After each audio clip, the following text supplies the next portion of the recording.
The biggest twist wasn't that the billionaire married the maid. It was why his son chose her long before anyone else did. 300 of the richest people in California thought they already knew how the night would end. A billionaire widower stood on stage and swore he would only marry the woman his 7-year-old son chose. The room almost laughed. His son hadn't spoken a single word in 2 years. The promise sounded impossible, until the silent boy stepped away from the crowd, ignored every wealthy socialite in the ballroom, and walked straight toward a black maid holding a mop. Seconds later, he spoke for the first time since his mother's death. What happened next shattered reputations, exposed hidden motives, and revealed why the one person everyone overlooked was the only person who had truly seen him all along. The ballroom shimmered beneath crystal chandeliers the size of small cars. Golden light spilled across polished marble floors. Waiters in white gloves moved through the crowd carrying silver trays loaded with champagne. The city's most powerful people stood beneath towering floral arrangements, laughing too loudly, shaking hands too firmly, and measuring one another with practiced smiles. Outside, Beverly Hills glowed beneath a warm California night. Inside, 300 wealthy guests waited for one man to speak. Ethan Whitmore stood near the center stage, tall and composed in a black tuxedo that looked as if it had been tailored onto him. His silver cufflinks caught the light whenever he moved. To everyone watching, he appeared calm. But appearances had always been Ethan's greatest skill. For 2 years, he had worn calm like armor. 2 years since the funeral. 2 years since the hospital room. 2 years since the woman he loved had disappeared from his life forever. The crowd saw a billionaire, a CEO, a widower who had survived tragedy. What they didn't see was a man who still woke up some mornings reaching toward the empty side of his bed. The foundation gala had become an annual tradition. Charity. Cameras, speeches, smiles. Tonight should have been no different. Yet the pressure had been building for months. Board members, investors, friends, family. Everyone wanted the same thing. Move on, remarry, create stability, present a complete image to the world. The story of a grieving billionaire was beginning to make people uncomfortable. And uncomfortable stories affected business. Ethan knew it. They knew it. Nobody bothered pretending otherwise anymore. A woman in an emerald gown leaned toward him from the front table. "People worry about you, Ethan," another guest added. "And they worry about Noah." Someone else smiled. "A child needs a mother." The sentence landed harder than they intended, or perhaps exactly as intended. Ethan glanced toward the front row. Noah sat quietly beside his grandmother. 7 years old, small for his age, dark hair neatly combed, tiny navy suit, and silent, always silent. The boy stared at the floor while conversations swirled around him. He hadn't spoken in 2 years. Not to doctors, not to teachers, not to therapists, not even to his father. The room's attention shifted back toward Ethan as the master of ceremonies stepped to the microphone. "Ladies and gentlemen, before we continue our evening, we'd like to thank the Whitmore Foundation and its founder, Mr. Ethan Whitmore." Applause erupted. Polite, controlled, expensive. Ethan stepped forward. The microphone waited. So did 300 pairs of eyes. He thanked donors, mentioned scholarships, talked about community programs. Everything proceeded exactly as expected. Until a voice called from the crowd. It came from a board member, old enough to know better, bold enough not to care. "So tell us, Ethan." Laughter rippled through the room. "When are you finally getting married again?" The ballroom exploded with amused murmurs. Someone clapped. Someone whistled. Several women smiled. Others straightened in their seats. Near the stage, Claire Montgomery lowered her wine glass and watched carefully. Beautiful, elegant, perfect. For nearly 2 years, everyone had assumed she would become the next Mrs. Whitmore. After all, she had been Ethan's late wife's closest friend. She attended family events, charity functions, business dinners. She already occupied the empty space beside him whenever photographers appeared. The future seemed obvious. Everyone was simply waiting for Ethan to say it out loud. The master of ceremonies chuckled. Looks like they want an answer. More laughter. Ethan didn't smile. His gaze drifted once more toward Noah. The boy remained still, silent, watching nothing, or perhaps everything. A strange calm settled over Ethan. Maybe it was exhaustion. Maybe it was defiance. Maybe it was the realization that he was tired of being cornered. Whatever the reason, when he finally spoke, his voice carried clearly through the ballroom. If I ever marry again, the crowd immediately quieted. Forks stopped moving. Glasses froze halfway to lips. It will only be the woman my son chooses. Silence. Absolute silence. The sentence echoed across the room. Then came confusion. People exchanged looks.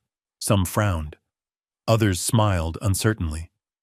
A few laughed softly. Because everyone understood what Ethan had really said. Never. His son hadn't spoken in 2 years. A child who never spoke couldn't choose. The vow was impossible. A locked door. An elegant refusal disguised as hope. Claire's smile tightened almost imperceptibly. Several board members shifted uncomfortably.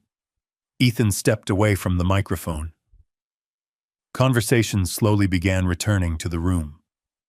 The matter was settled, or so everyone thought. Then something moved.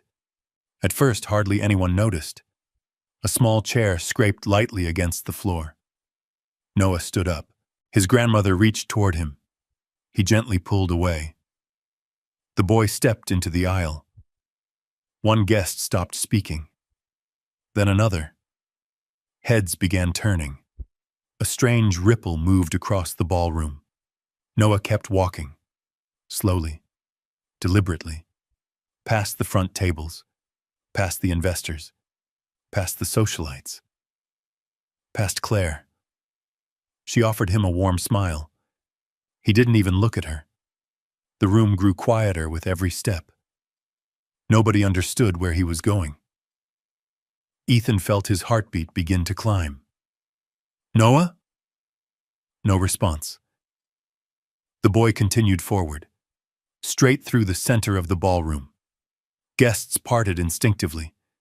The crowd watched as if witnessing something sacred or dangerous.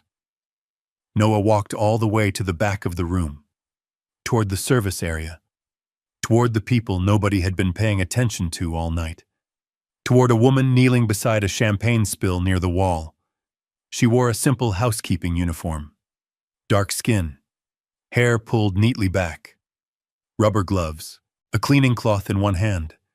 She looked up only when the room suddenly went silent around her. Grace Turner blinked in confusion. For a second, she thought someone important must be standing behind her. She turned. Nobody. When she looked back, Noah Whitmore was standing directly in front of her. The billionaire's son. The silent boy. The child everyone worried about. The entire ballroom held its breath. Grace stared. Noah stared back. Neither moved. Then the little boy slowly reached out and took her hand. The gasp that swept through the room sounded almost like a wave crashing against a shore. 300 wealthy people froze. Champagne glasses hovered in midair.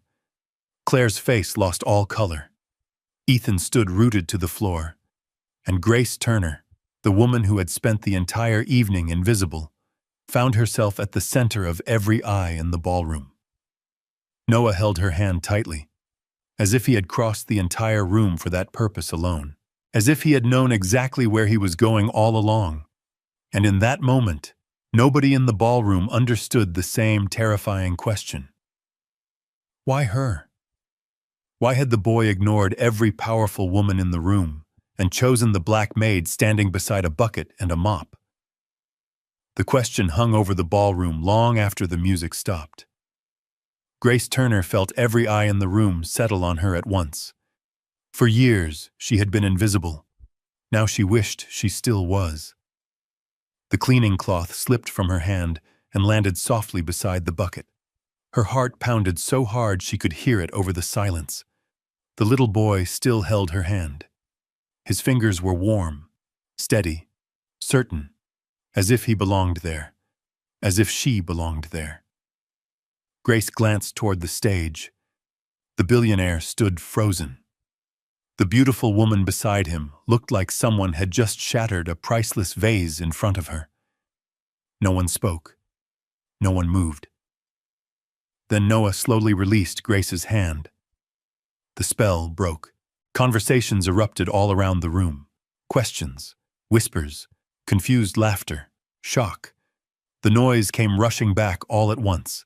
Grace bent quickly, picked up her cloth, and returned to cleaning the champagne spill. It was the only thing she knew how to do. Work. Keep moving. Stay small. Stay unnoticed. But nothing felt unnoticed anymore. A supervisor hurried toward her. Grace. His voice was tense. Finish up in the back. She nodded. No arguments. No questions. Just relief.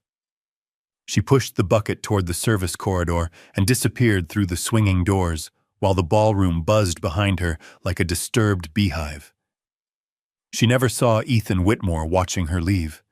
She never saw Noah turning his head to follow her until the doors closed. And she certainly didn't hear the question Ethan whispered under his breath. Who is she? Because Ethan Whitmore truly didn't know. Not yet. 3 miles away from the polished streets of Beverly Hills, another world waited. South Los Angeles looked very different after midnight. Streetlights flickered above cracked sidewalks. A taco truck still glowed beside a gas station. Old murals stretched across brick walls painted years before. The city felt tired but alive. Grace drove home in a 12-year-old Honda that rattled whenever she hit a pothole. The heater worked when it wanted to. The driver's side window stuck halfway down, but it got her where she needed to go. Most days that was enough. Her apartment building sat between a laundromat and a corner store protected by metal bars. The paint peeled from the stair railings. One hallway light had been broken for months. Grace climbed the stairs carrying groceries she'd picked up after work. The apartment door opened before she could reach for her key. A little girl launched herself into her arms. "Mama!" Grace laughed despite her exhaustion. "Easy there." Lily wrapped her arms around her waist. "You were late." "I know." Grace kissed the top of her daughter's head. "I'm sorry." The apartment smelled like macaroni and cheese. Their elderly neighbor, Mrs. Ramirez, sat at the tiny kitchen table drinking tea. "Long night?" she asked. Grace smiled. "The longest." Mrs. Ramirez had watched Lily more times than Grace could count. Without her, life would have fallen apart years ago. The older woman narrowed her eyes. "You look like something happened." Grace hesitated. Then she shook her head. "Just work." Because how exactly was she supposed to explain what happened? A billionaire's silent son crossed a ballroom and chose me. Even saying it inside her own head sounded ridiculous. Lily tugged her hand.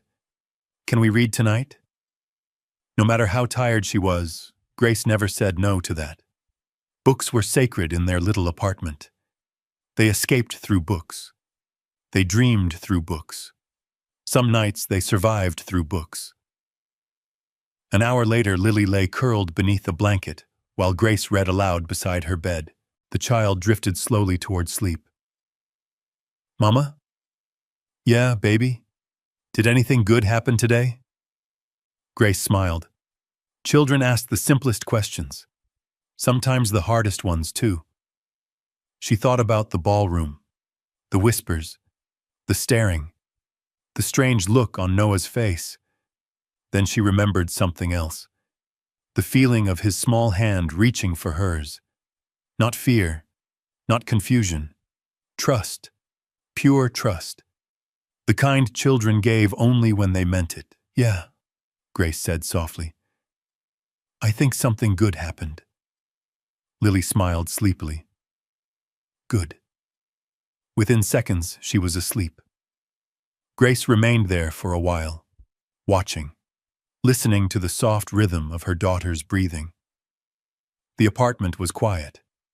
But quiet never bothered Grace. She had grown up with much worse.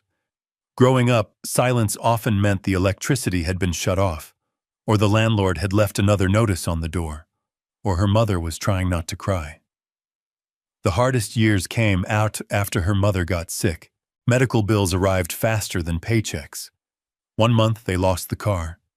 The next month they lost the house. Grace had been 16, old enough to understand exactly how quickly life could change. Young enough to believe hard work could fix everything. She still believed in hard work. She just no longer believed it fixed everything. Sometimes it simply helped you survive. The next morning began before sunrise. At 5:30, Grace was already awake. Coffee brewed in a chipped pot. Lily finished homework at the kitchen table. The city slowly brightened outside. Another day, another shift, another 100 strangers who would never remember her name. The Beverly Regency Hotel rose above the city like a palace of glass and stone. Luxury lived there. Grace cleaned it. That was the arrangement. Inside the employee entrance, workers hurried through security checkpoints. Housekeepers, servers, maintenance crews, people who made luxury possible. People few guests ever noticed. Grace tied on her uniform and started her shift. By 10 o'clock, she had cleaned 6 suites. By noon, she had changed enough towels to fill a truck. By 2 o'clock, her feet already hurt. Yet she never complained. Because every paycheck mattered. Every hour mattered. Every dollar mattered. Especially when you were raising a child alone. Around 3 that afternoon, Grace stepped into the employee break room. A television mounted near the ceiling played a local entertainment segment. She barely paid attention, until she heard a familiar name. Ethan Whitmore. The anchor smiled from the screen. Last night's Whitmore Foundation Gala raised a record amount for children's programs. Footage flashed across the television. The ballroom, the chandeliers, the guests, the stage. Then suddenly, Noah, walking, crossing the room, toward her. The clip lasted only a few seconds, but every employee in the room noticed. A server pointed at the screen. Wait, another worker laughed. Isn't that you? Grace nearly dropped her coffee. Her face appeared briefly on television. Bucket, mop, uniform. Then the clip ended. The room exploded with questions. What happened? Why did he do that? Did he know you? Grace forced a smile. I don't know, but because she truly didn't. Not completely. Not yet. But somewhere inside her, a memory surfaced. A small boy sitting alone. A pair of sad eyes. A quiet face she had seen before. Maybe once. Maybe twice. Maybe more. A strange feeling settled over her. Like pieces of a puzzle beginning to move. Not together yet. Just closer. That evening, as the California sun dropped behind the city skyline, a black SUV rolled through Beverly Hills. Inside, Ethan Whitmore sat beside his son. Neither spoke. The silence between them had lasted 2 years. Normally, Ethan no longer noticed it. Tonight, he noticed nothing else. He looked at Noah. The boy stared out the window. Calm, thoughtful, almost peaceful, for the first time in years. Finally, Ethan asked the question he couldn't stop asking himself. Who was she? Noah didn't answer. The city lights reflected in the glass. The boy remained silent. But for the briefest moment, a tiny smile appeared and disappeared. As if he knew something nobody else did. Something that had begun long before that ballroom. Long before the vow. Long before 300 millionaires turned around to stare. And somewhere across the city, completely unaware of the storm beginning to gather around her life, Grace Turner tucked her daughter into bed and prepared for another ordinary day. Not knowing that a 7-year-old boy had already changed everything. Not knowing that the answer to Ethan's question was waiting in the past, and that very soon, both of them would have to revisit it. The first time Grace Turner truly noticed Noah Whitmore, rain was running down the tall glass windows of the Beverly Regency Hotel. Los Angeles rarely looked gray. That afternoon, it did. The sky hung low over the city. Cars moved through wet streets below, their headlights glowing against the pavement. Inside the hotel lobby, everything remained warm and polished. Soft piano music floated through the air. Guests checked in beneath enormous crystal fixtures, while fresh flowers filled the room with the scent of lilies. Grace was carrying a stack of folded towels toward the service elevator when she saw him. A small boy sitting alone behind the grand piano. Not at the piano. Behind it. Hidden from most of the lobby. Almost like he wanted to disappear. At first, she thought he belonged to one of the wealthy families staying at the hotel. Children often wandered through the lobby while parents attended meetings or lunches. But something about him felt different. Most children moved, fidgeted, looked around, played games. This boy sat completely still. His small hands rested in his lap. His eyes remained fixed on the rain beyond the windows. Grace slowed for a moment, not because she was curious, because she recognized loneliness when she saw it. She had spent enough years carrying it herself. Then a manager called her name from across the lobby. The moment passed. Work continued. The next day she saw him again. Same place, same silence, same distant stare. The third day, too. Then the fourth. Eventually she stopped wondering if he was a guest. She started wondering why nobody seemed concerned that a child spent hours sitting alone. One afternoon, she finally learned his name. A sharply dressed nanny hurried through the lobby carrying a tablet and several folders. She stopped beside the piano. "Come on, Noah." The boy didn't move. "We have speech therapy in 20 minutes. Nothing. The nanny sighed heavily. The kind of sigh exhausted adults use when they believe nobody is watching. Grace watched from the front desk corridor. The woman crouched down. "Please, Noah." Still nothing. After another moment, the nanny gently took his hand and led him away.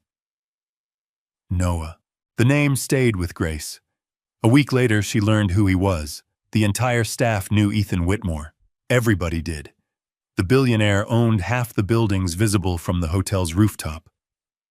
When he visited, security became nervous. Managers suddenly appeared everywhere. The lobby became spotless. Employees were reminded to be professional, as if they weren't already. That afternoon, a black SUV pulled up outside. The doorman immediately straightened. Several executives emerged from a conference room, and Ethan Whitmore entered the lobby. Tall, confident, expensive. He moved through the room with the quiet authority of someone accustomed to people making space for him. Behind him walked Noah, the same silent little boy. Grace paused beside a housekeeping cart. For the first time, she saw them together, father and son. Yet somehow they looked lonely in exactly the same way. Noah disappeared behind the piano. Ethan disappeared into a private meeting. Neither looked happy about where they were going. The realization stayed with Grace long after her shift ended.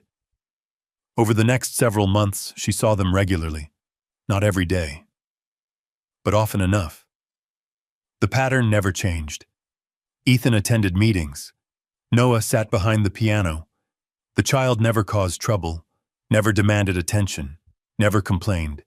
He simply watched. Sometimes the rain, sometimes the street, sometimes nothing at all. People tried talking to him. Bellhops, receptionists, hotel guests, doctors, therapists.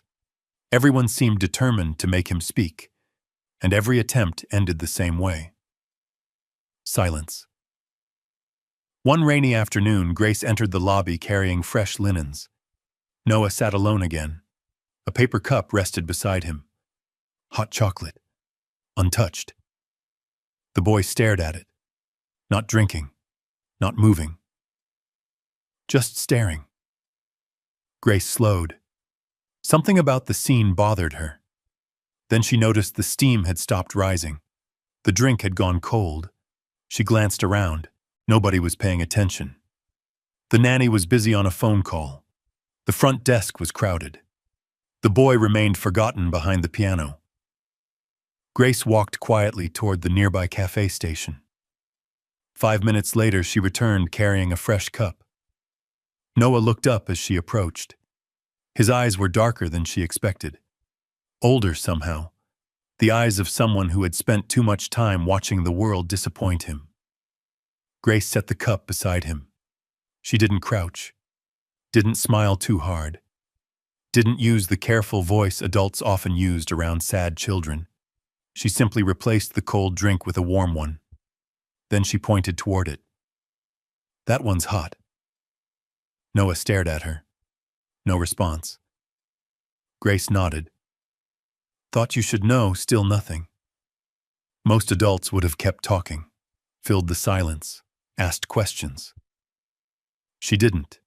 Instead, she reached into her apron pocket, pulled out a folded napkin, and with quick, practiced fingers transformed it into a tiny paper bird. Years ago, Lily had loved those birds. Grace still made them without thinking. She placed it beside the cup. There. Then she turned to leave. Halfway across the lobby, she stopped. Not because Noah had spoken, because she realized she wanted to say one more thing. She looked back. The little boy was studying the paper bird, carefully, like it might disappear. "You don't have to talk to be heard." Her voice was calm, matter of fact, no pity, no pressure, just truth. Then she walked away. The next day, Noah was back behind the piano. The paper bird sat beside him. The same bird. The edges slightly bent from handling. Grace noticed it immediately. She didn't mention it. Neither did he. Days passed, then weeks. A strange routine began forming. Whenever she crossed the lobby, Grace would nod. "Morning, Noah." Or, "Good afternoon." Nothing more. No questions. No expectations. The boy never answered, but he always looked up. Always. And that mattered more than most people would understand. One afternoon, a storm rolled across Los Angeles. Thunder echoed outside. Rain hammered the glass. The lobby emptied. Most guests remained upstairs. Grace was refilling supplies when she noticed Noah sitting unusually close to the window. His attention remained fixed on the sidewalk outside. Not the rain. Something else. She followed his gaze. A golden retriever trotted down the street with its owner, tail wagging wildly, completely unconcerned about the weather. For the first time, Grace saw Noah react. Not dramatically, just slightly. His shoulders lifted. His eyes brightened. A tiny change, but unmistakable. The next day, at nearly the same hour, the dog appeared again. And once again, Noah watched. The day after that, too. A pattern.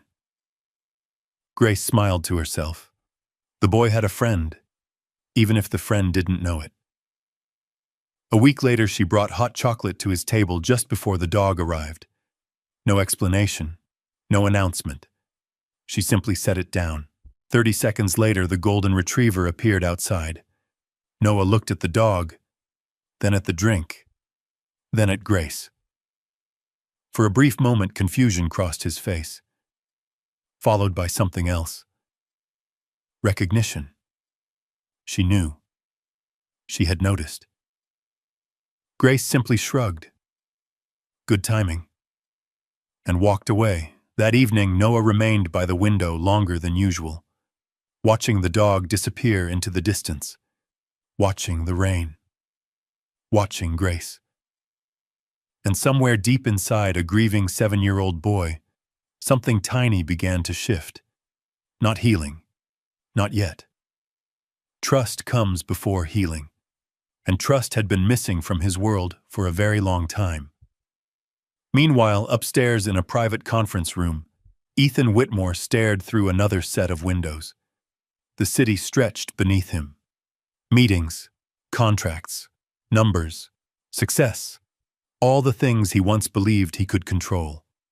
Yet every evening he returned home to a sun he could not reach, a sun slipping farther away despite every expert money could buy. For 2 years, Ethan had searched for answers. He never considered they might be waiting downstairs, near a piano, in the kindness of a woman whose name he didn't even know. And as another rainy afternoon faded into evening, Noah sat quietly behind the grand piano, holding a paper bird, watching a dog outside, and for the first time in a very long while, looking forward to tomorrow. That feeling became something Noah quietly carried with him. Not excitement, not happiness. Those emotions still felt too far away. But curiosity, a reason to look up, a reason to notice the clock, a reason to wonder whether the woman with the paper birds would be working that day. The adults around him didn't notice the change. They were too busy measuring progress, too busy asking questions, too busy searching for words. Grace never asked for words. That was why Noah trusted her. Spring slowly gave way to summer in Los Angeles. The days grew brighter.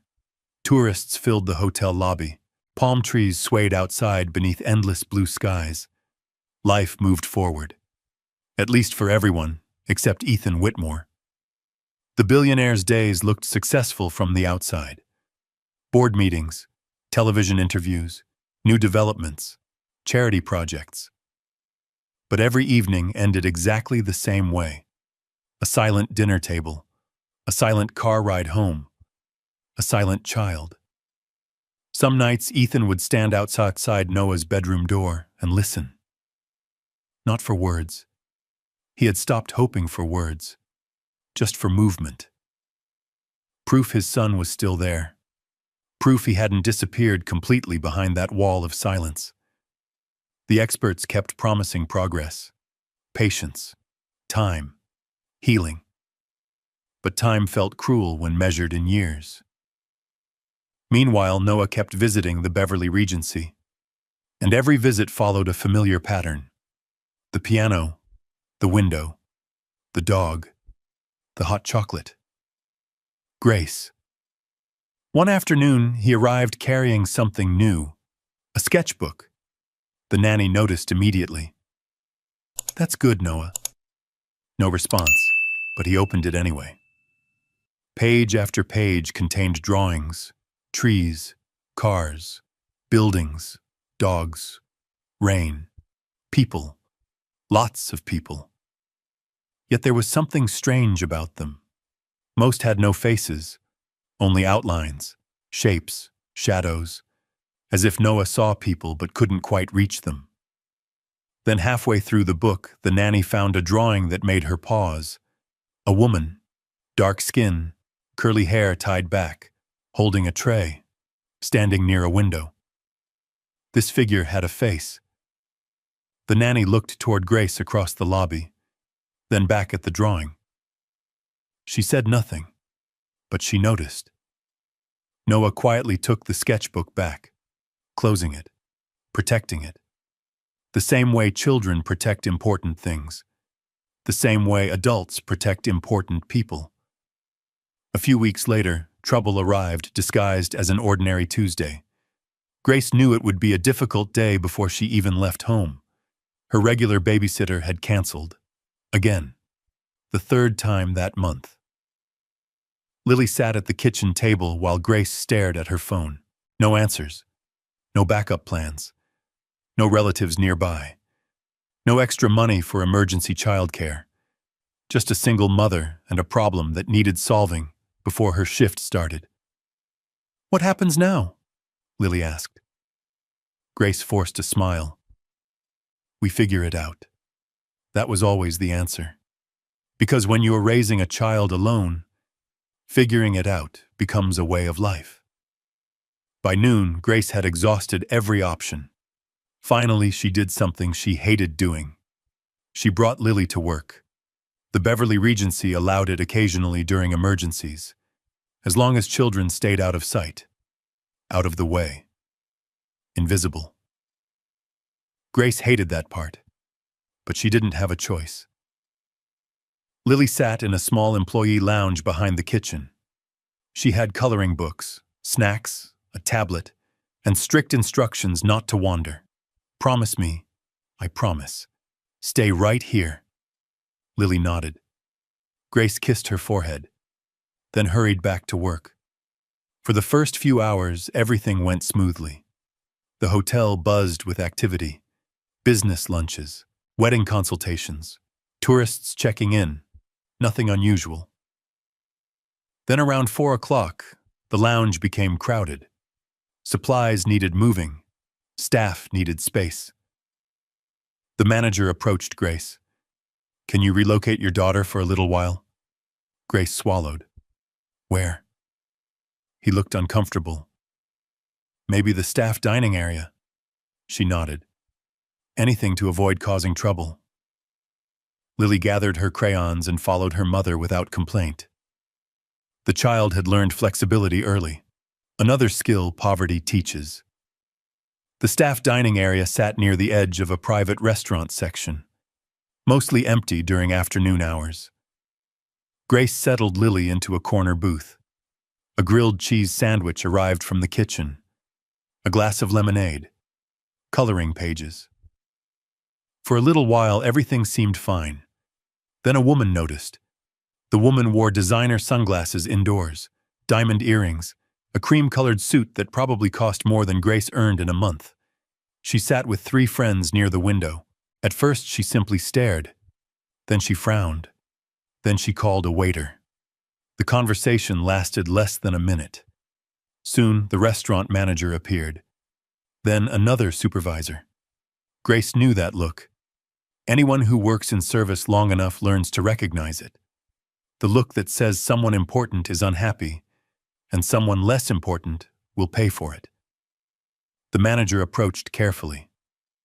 "Grace." His voice carried the apology before the words arrived. She already knew. A cold knot formed in her stomach. "What's wrong?" The manager glanced toward the wealthy woman, then toward Lily. "One of our guests is uncomfortable." There it was. Grace looked at her daughter. Lily sat quietly coloring a picture of a horse, not bothering anyone, not making noise, just existing. And somehow that had become the problem. The wealthy woman wasn't even trying to hide her irritation anymore. Her voice carried across the room. "This is a luxury hotel." Several guests turned. The woman continued, "Not a daycare center for employees."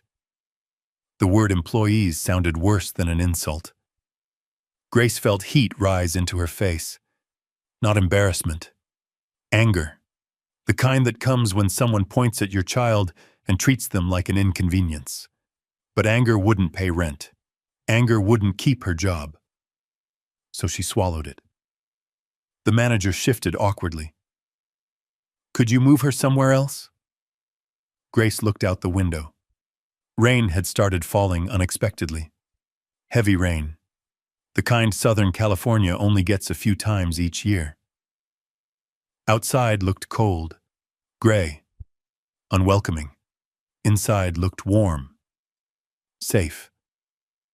Yet somehow her daughter wasn't allowed to remain. For a moment, Grace considered arguing, demanding fairness, demanding basic decency. But she knew how those conversations ended. People with power rarely lose them. People without power usually lose something else. So she walked calmly to the booth. Lily looked up, confused. "Are we moving again?" Grace smiled softly. "Looks like it." The little girl immediately started gathering her crayons. No complaints, no tears. That somehow hurt even more. Children shouldn't become this accustomed to being moved aside. Grace helped her pack everything. Then she crouched beside her daughter. The room remained silent, watching, waiting. The wealthy woman watched too, perhaps expecting shame, perhaps expecting apologies. Instead, she saw something else. Grace brushed a loose braid behind Lily's ear, then spoke quietly, but clearly enough for nearby tables to hear. "You didn't do anything wrong, baby." Lily blinked. "What?" "You heard me." Grace smiled gently. "You didn't do one thing wrong." The child's shoulders relaxed. Around them, several conversations stopped. Grace continued. "Sometimes grown-ups forget kids are people." Lily listened carefully. Grace squeezed her hand. "When that happens, it's their mistake." A pause. "Not yours." Something changed in the room. Not loudly, not dramatically, but noticeably. Several guests lowered their eyes. The wealthy woman's face tightened. Grace stood, collected the coloring books, and walked away holding her daughter's hand. Head high, back straight. No apology, no shame, just dignity. Across the restaurant, hidden behind a decorative divider near the lobby entrance, Noah Whitmore had witnessed every second. He saw the woman complain. He saw the manager fold. He saw Lily's confusion. Most importantly, he saw Grace protect her daughter without becoming cruel, without becoming small, without becoming afraid. The little boy watched until Grace disappeared around the corner. Then he looked down at the paper bird resting beside his hot chocolate. And for the first time in many months, something inside him became certain. Not about words, not yet, but about her. The adults kept telling Noah who he should trust, who should comfort him, who should replace what he had lost. But children often see truths adults miss. And that rainy afternoon, while thunder rolled across Los Angeles and water streamed down the hotel windows, a silent 7-year-old quietly made a decision. One that would change every life connected to his. Though nobody knew it yet. Not Ethan, not Grace, not even Lily.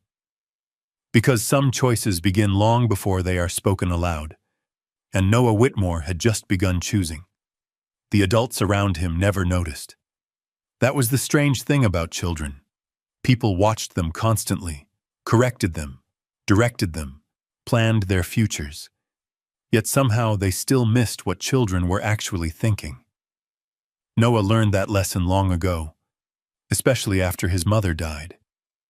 The world had become full of adults telling him what he felt, what he needed, what would make him better. Nobody asked. They simply decided. And nowhere was that more obvious than with Claire Montgomery. The first time Claire appeared after his mother's funeral, Noah had been 5 years old. The house had smelled like flowers. Too many flowers. Every room seemed crowded with sympathy. People carrying casseroles. People speaking softly. People hugging too long. People looking at him with sad eyes. Claire had arrived carrying a framed photograph of his mother. She cried. Everyone cried. At first, Noah liked her. She had known his mother. She told stories, made people laugh, brought meals, helped organize things when Ethan could barely get through a day. For months, Claire seemed like one more person grieving, one more person trying to help. But somewhere along the way, something changed. Not suddenly, quietly, like a shadow growing longer across a room. The first sign came during a family dinner. Noah remembered sitting silently beside his father while Claire arranged plates on the dining table. She smiled warmly. "Your mom always put the forks on this side." Then she moved them. Noah stared. A small thing. Meaningless, perhaps. Except she said it 3 times that evening. "Your mom used to do this. Your mom liked that. Your mom would have wanted this." By dessert, Noah no longer heard Claire's voice. He heard his mother's name being used over and over like a key trying to open a locked door. At 6 years old, he couldn't explain why it bothered him. He only knew it did. The older he grew, the more often Claire appeared.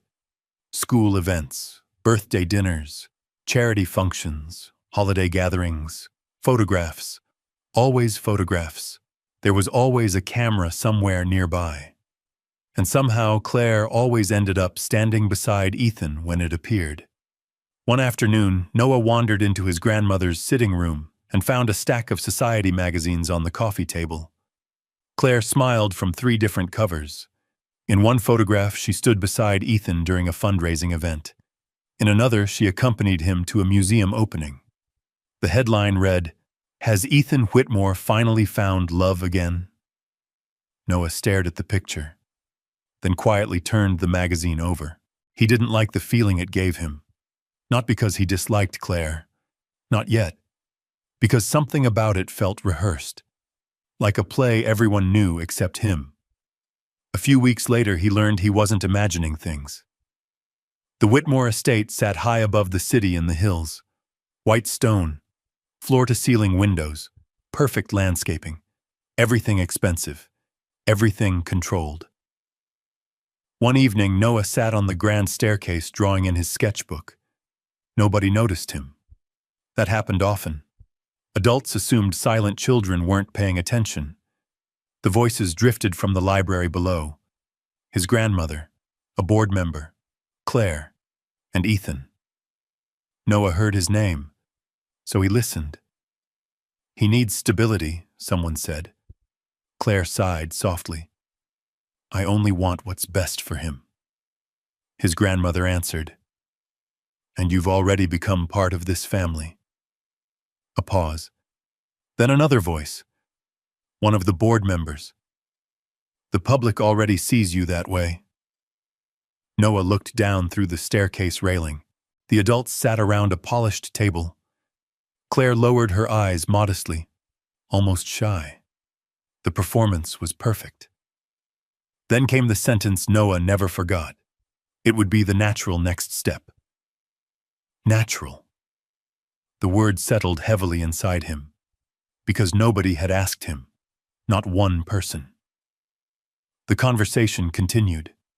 The adults discussing futures, appearances, public perception, healing.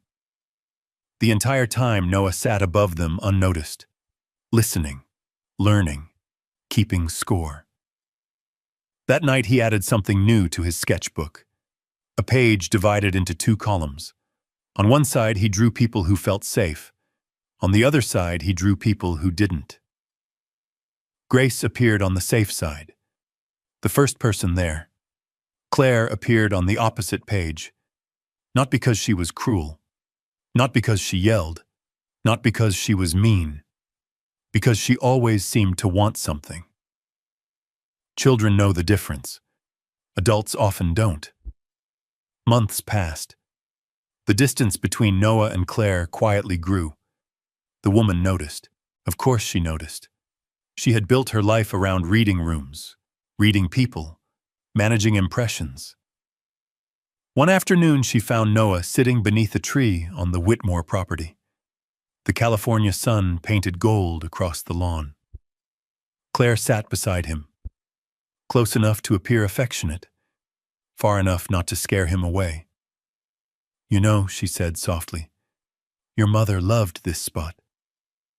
Noah kept drawing. Claire smiled. She used to sit here and talk for hours. No response. The smile remained. She'd want you to be happy. Still nothing. Claire leaned slightly closer. She'd want you to trust me. That finally made Noah stop drawing. Not speak, just stop. Claire mistook it for progress. It wasn't.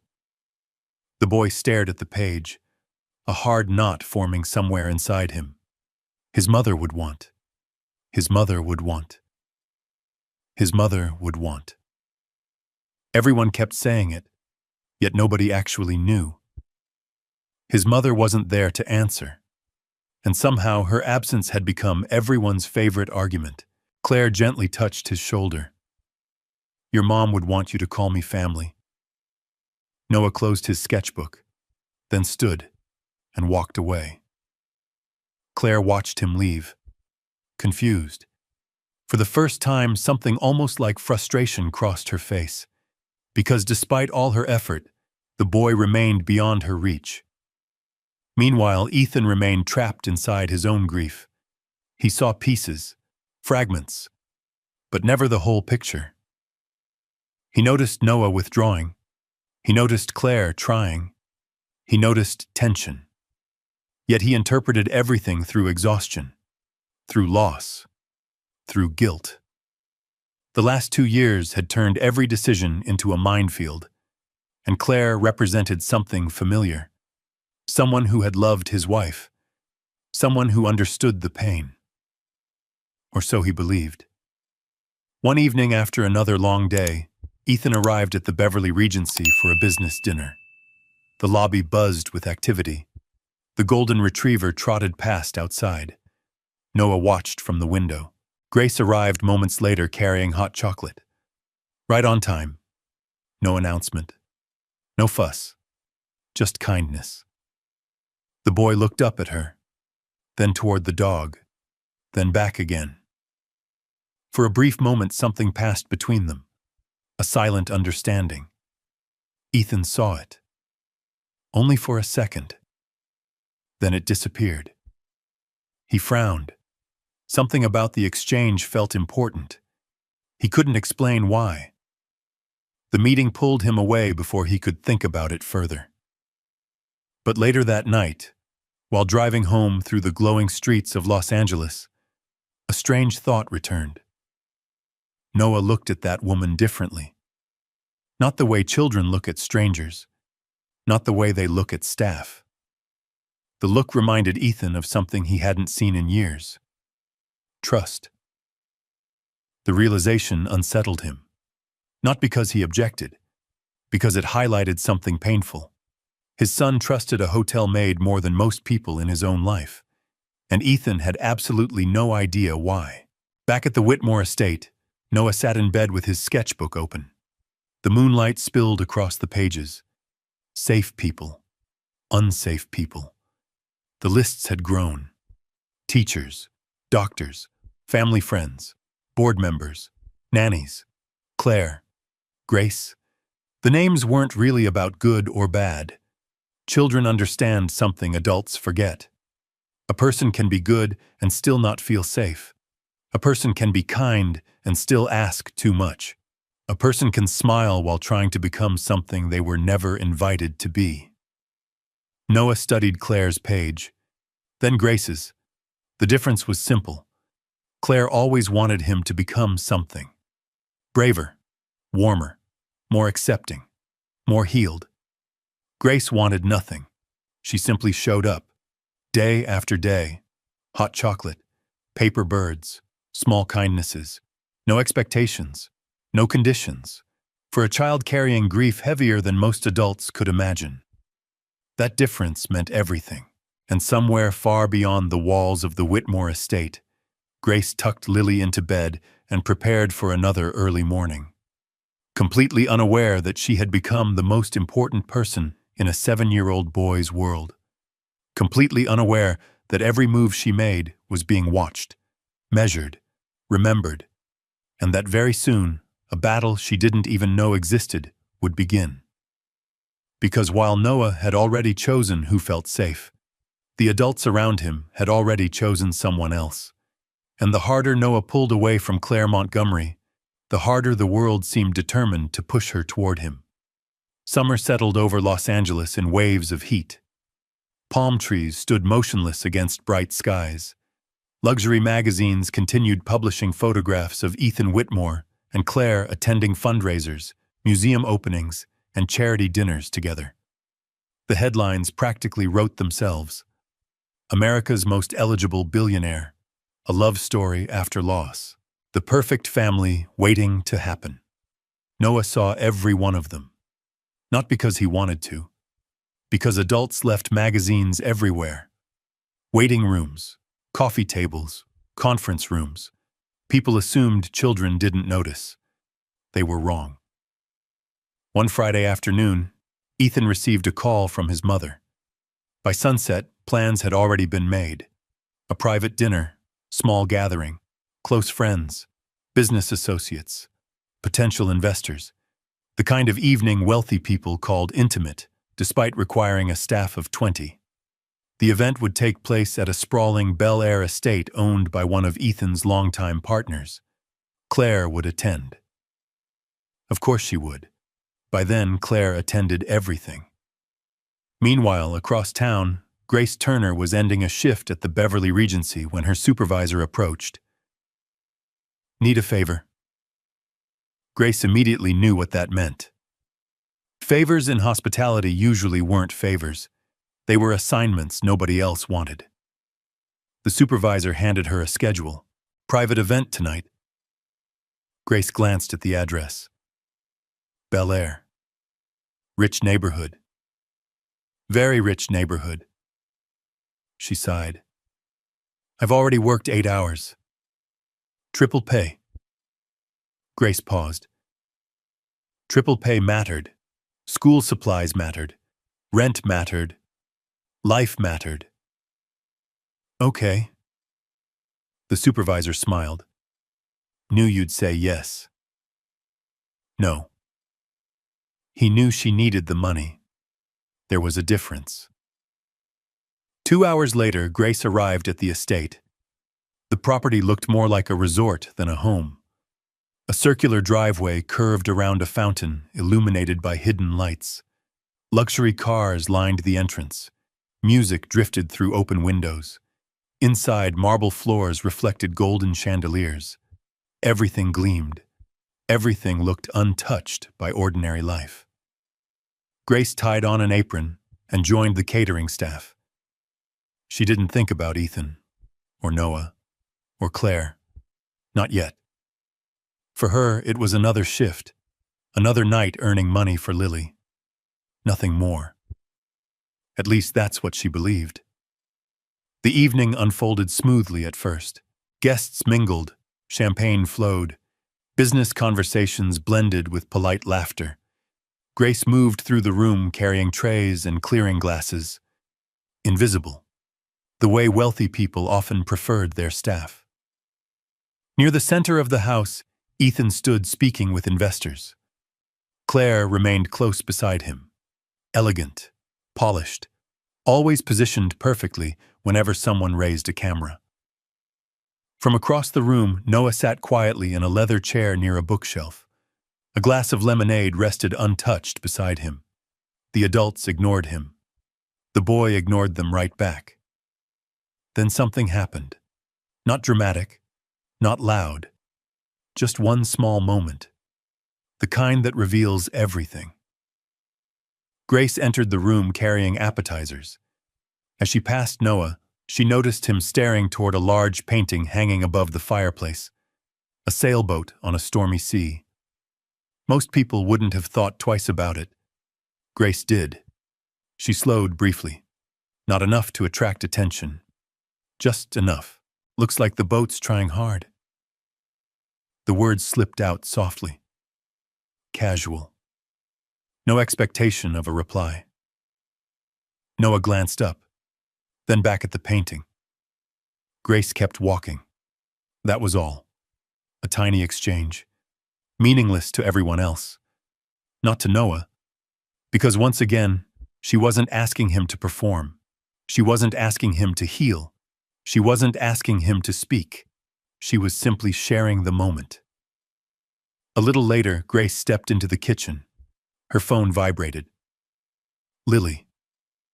The sight of her daughter's name immediately made her smile. She answered, "Hey, baby." For a moment, everything sounded normal. Then she heard it. The hesitation. The small tremble in Lily's voice. Children try to be brave. Mothers always know. You okay? A pause. I'm fine. Another pause. Too long. Grace closed her eyes. Lily. The truth arrived quietly. Mrs. Ramirez had gone to bed early. A thunderstorm had started. The lights flickered twice, and now Lily was scared. Not terrified, just lonely. 7-year-olds aren't supposed to spend evenings pretending they aren't afraid. Grace softened her voice.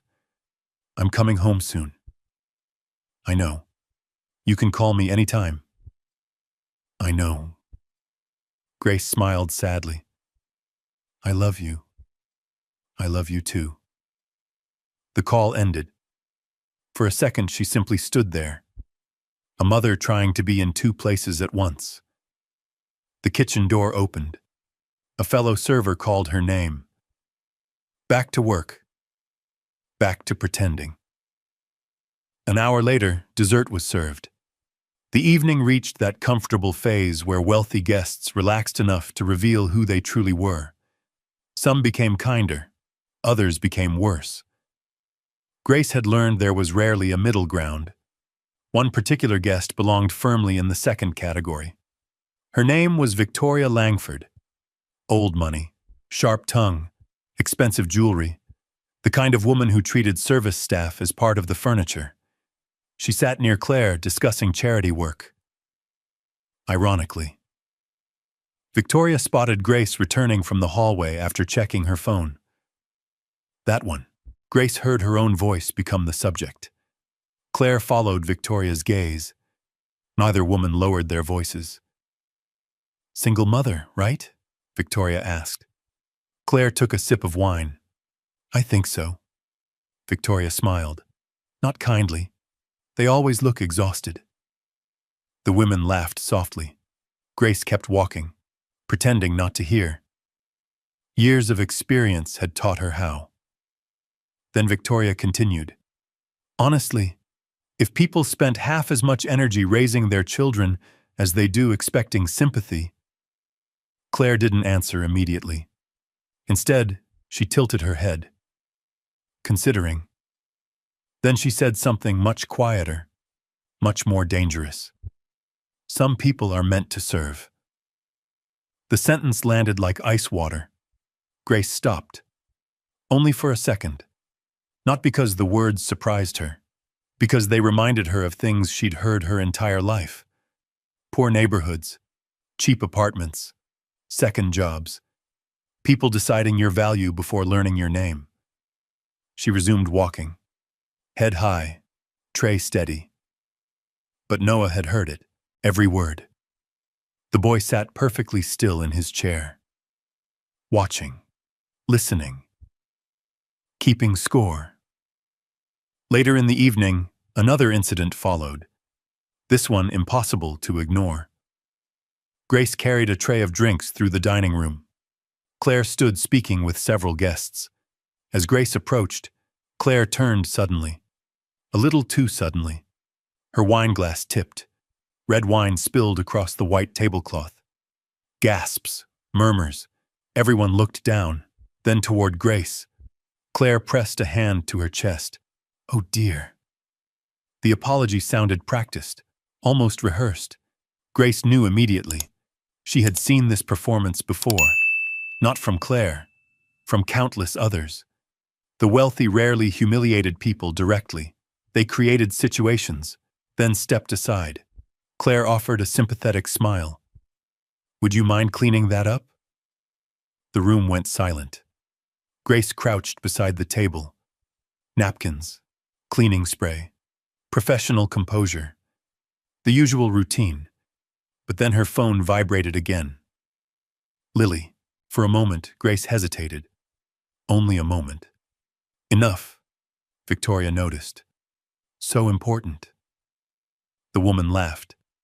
Maybe she should focus on raising her own child instead of hanging around wealthy families. A few guests looked uncomfortable. Others pretended not to hear. Claire said nothing, which somehow made it worse. Grace's hand tightened around the cloth. She wanted to answer, wanted to defend herself, wanted to tell them how hard she worked, how many nights she went without sleep, how many sacrifices single mothers made every day. Instead, she stayed silent, not because they were right, because Lily needed rent paid next month. The room blurred slightly. Humiliation has a strange way of doing that. Across the room, Ethan finally noticed. Not the wine, not the tablecloth. Grace. The woman from the hotel. The woman Noah watched. The woman Noah trusted. For the first time, Ethan saw something he had missed before. Dignity. Not weakness. Not submission. Dignity. Because despite the humiliation, despite the cruelty, despite every reason to break, Grace continued doing her job, with grace. The realization unsettled him. Then Ethan looked toward Noah and froze. The boy's face had changed, not dramatically, but enough. For the first time in months, real emotion appeared there. Not sadness, not fear, anger, quiet, controlled, protective anger. The kind children feel when someone hurts a person they care about. Ethan stared. The room faded away. The investors. The conversation. The dinner. None of it mattered, because suddenly he understood something terrifying. Noah wasn't just noticing Grace. He cared about her, deeply. And Ethan had absolutely no idea how that had happened. Across the room, Noah continued watching Grace wipe away a stain she didn't create, watching adults look down on a woman who had done nothing wrong, watching her refuse to become small. And somewhere inside him, the decision he had begun making months ago became even stronger. The adults believed they had already chosen the future. Claire. The perfect family. The perfect story. The perfect ending. But they had forgotten one thing. The only person whose choice actually mattered, and that person was silently watching everything. Autumn arrived quietly in Los Angeles. The heat softened. The evenings grew cooler. The hills above the city turned gold beneath long sunsets. From the outside, life appeared unchanged. Grace still worked double shifts. Lily still waited for her at home with homework spread across the kitchen table. Noah still visited the Beverly Regency, and Ethan Whitmore still carried grief like an invisible weight across his shoulders. But beneath the surface, pressure was building. Every week brought another conversation, another suggestion, another carefully disguised demand. The board wanted stability. Investors wanted predictability. The media wanted a love story. And Claire Montgomery remained exactly where everyone expected her to be, at Ethan's side. One evening, that pressure finally exploded. The Whitmore estate glowed beneath the city lights. Floor-to-ceiling windows overlooked Los Angeles, stretching endlessly into the darkness. Inside the library, a fire crackled softly. The room smelled of leather and old books. It should have felt peaceful. Instead, it felt like a courtroom. Ethan sat at one end of a long table. Across from him sat 3 members of the board, his late wife's mother, Claire, and 2 longtime family advisors. Noah sat quietly in a reading chair near the corner. A picture book rested open on his lap. No one paid attention to him. No one ever did during these conversations, which was precisely why he heard everything. One board member adjusted his glasses. "Ethan, we need to address reality." Ethan remained silent. The man continued. "The company is entering a major expansion." Another nodded. "The markets respond to confidence. Leadership matters. So does image." Ethan already knew where this was going. He'd heard versions of the speech for over a year. His mother-in-law leaned forward. "This isn't only about business." Her voice trembled with genuine concern. "It's about Noah." At the mention of his name, Noah looked up briefly, then lowered his eyes again. The adults continued. "He needs a family. He needs consistency. He needs a mother figure. He needs someone who understands him." Every sentence sounded reasonable. That was the problem. Pressure rarely arrives looking cruel. It arrives looking practical. Claire finally spoke, softly, carefully, like someone trying not to overstep. "I would never replace Elise." The room nodded. "I know that." Her eyes lowered. "But I loved her too." More nodding. "And I love Noah." The words floated through the room. Beautiful words. Perfect words. The exact words everyone wanted to hear. Noah stared at his book, not reading, listening. Claire continued. "If helping this family heal means standing beside them," she paused, "then that's what I'll do." Silence followed. Not uncomfortable silence. The kind of silence people use when they believe they've heard something noble. Everyone looked toward Ethan, waiting, expecting. The decision had already been made in their minds. Only one person hadn't agreed. Ethan. For a long moment he said nothing. The fire crackled. Ice shifted inside a glass. The city lights blinked beyond the windows. Finally, Ethan stood. Slowly. Tiredly. A man who had spent 2 years being pushed in directions he never wanted to go. He walked toward the window, hands in his pockets, looking out over Los Angeles. When he spoke, his voice was calm, dangerously calm. "You all keep talking about what Noah needs." No one answered. "You talk about the company, the press, the future." Still silence. Then Ethan turned, and something in his face made the room uneasy, because grief had finally become anger. Not loud anger, exhausted anger, the kind that comes after being cornered too many times. "You want an answer?" Nobody moved. "You want to know when I'll marry again?" The board members exchanged glances. Claire sat perfectly still. Ethan nodded once, then delivered the sentence that would change everything.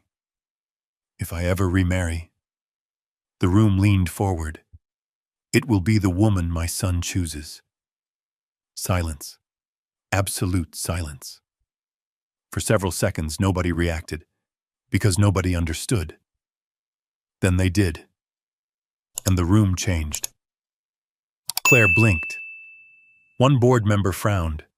Another shifted uncomfortably. Ethan's mother-in-law looked stunned. The statement sounded reasonable, respectful, even touching. But everyone understood the truth beneath it. Noah hadn't spoken in 2 years. He never expressed opinions, never answered questions, never chose anything. The condition was impossible. The vow was a locked door, and Ethan had just thrown away the key. A board member finally spoke. "Ethan, no." The word landed like a hammer. No more conversations, no more pressure, no more discussions, no more plans.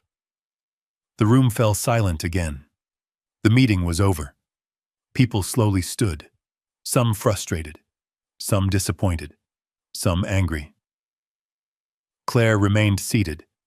For the first time all evening, her perfect composure cracked. only slightly. But Noah saw it. The smile never quite reached her eyes. Not anymore. One by one, the adults left. The library emptied. Eventually, only Ethan remained, standing alone beside the fire, staring into the flames. Upstairs, Noah quietly closed his book. He slipped from the chair without making a sound. Nobody noticed. He walked toward the doorway, then paused, looking back. His father stood motionless, a lonely silhouette surrounded by a room full of things money could buy. For the first time in a very long while, Noah understood something. His father was trapped too, not by silence, by expectations. The realization stayed with him as he climbed the staircase. Later that night, lying awake in bed, Noah replayed every word. The woman my son chooses, again and again, like a puzzle piece finally finding its place. Because unlike every adult in that room, Noah understood exactly what the vow meant. For 2 years, people had tried to decide his future. Claire, the board, the family, the media, everyone. But now something had changed. For the first time, the choice belonged to him. Not someday. Now. And as moonlight spilled across his bedroom floor, the 7-year-old boy stared at the ceiling and thought about paper birds, hot chocolate, rain against glass, a woman who never asked him to be different, a woman who never used his mother's memory as a tool, a woman who never wanted anything from him. Downstairs, Ethan believed he had built an impossible condition, a promise nobody could ever fulfill, a permanent escape. But he had forgotten one thing.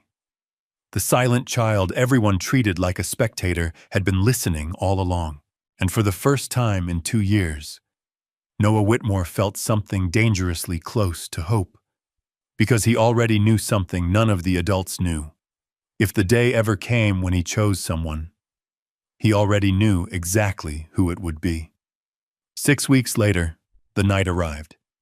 The Whitmore Foundation Gala was the biggest charity event of the year. By sunset, Beverly Hills looked as if it had stepped into a movie.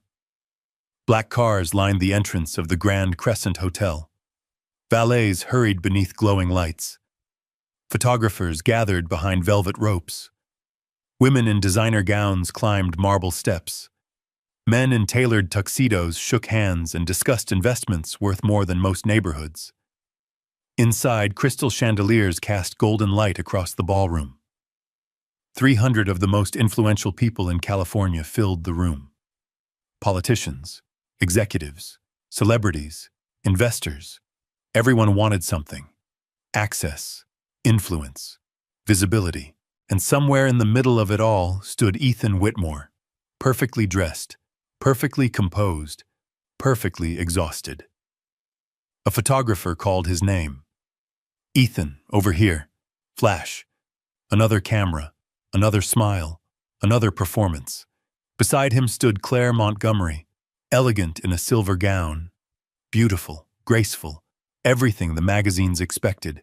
Every photograph made them look like a couple. Every article pushed the same story. The future Mrs. Whitmore. The woman destined to heal the family. The woman everyone had chosen. Everyone except Noah. The boy stood beside his father wearing a navy blazer, small hands tucked into his pockets, silent, observing, always observing. Claire rested a hand lightly on his shoulder, a gesture meant to appear maternal, protective, natural. The cameras loved it. Noah endured it. Across the ballroom, through service corridors and kitchen doors, another world existed. Grace Turner tied her apron strings. Servers rushed past carrying trays.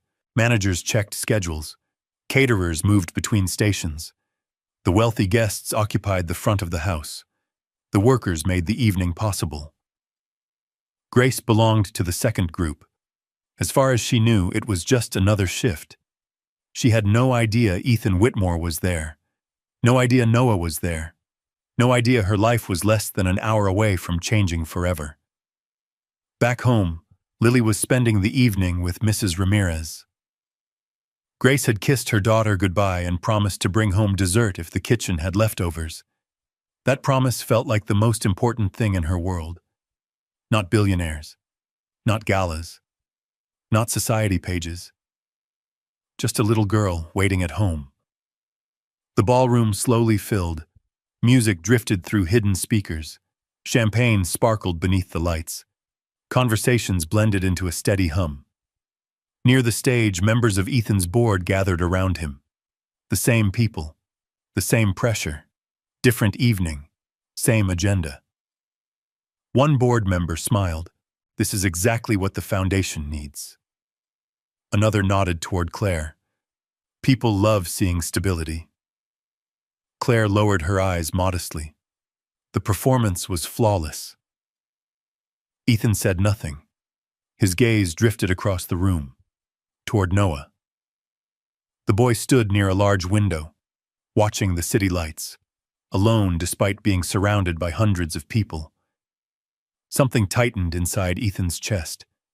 The sight reminded him too much of the last 2 years, too much of loss, too much of failure. The master of ceremonies soon took the stage. The room quieted. Speeches began. Awards, donor acknowledgments, applause. Everything proceeded exactly as planned. Meanwhile, Grace moved through the ballroom collecting empty glasses. Invisible, efficient, professional. Nobody remembered her name. Most never noticed her face. That was normal. Halfway through the evening, she bent beside a table to wipe away a splash of champagne. The task required her full attention, which was why she never noticed Noah watching her from across the room. The boy had seen her the moment he entered the ballroom, seen her before anyone else, before the speeches, before the cameras, before the pressure. The instant he saw her, something inside him became calm. The safe person was here, the only person in the room who wanted nothing. Around him, adults performed, smiled, negotiated, positioned themselves. Grace simply worked. That mattered, far more than anyone realized. The evening moved toward its centerpiece, the foundation speech. The moment Ethan always dreaded, he stepped onto the stage. Applause filled the room. The lights brightened. 300 faces turned toward him. Ethan thanked donors, mentioned scholarships, discussed community projects. Everything sounded polished, professional. Then it happened. A voice called out from one of the front tables, loud enough for everyone to hear. "So, Ethan." Laughter rippled through the room. The man grinned. "When are you finally getting married again?" More laughter. More smiles. More attention. The same question. Again. Always again. The ballroom waited. Ethan felt the familiar frustration rise inside him. The board watched. Claire watched. The cameras watched. Everyone expected an answer. So Ethan gave them the one he always gave. The truth. If I ever marry again. The room grew quieter. It will only be the woman my son chooses. The sentence landed exactly as it had weeks earlier. Surprise. Confusion. Awkward smiles. Everyone understood what it meant. Never. Noah didn't speak. Noah didn't choose. Noah couldn't unlock the door. The vow remained impossible. Ethan stepped away from the microphone. Conversation began returning. The moment should have ended there.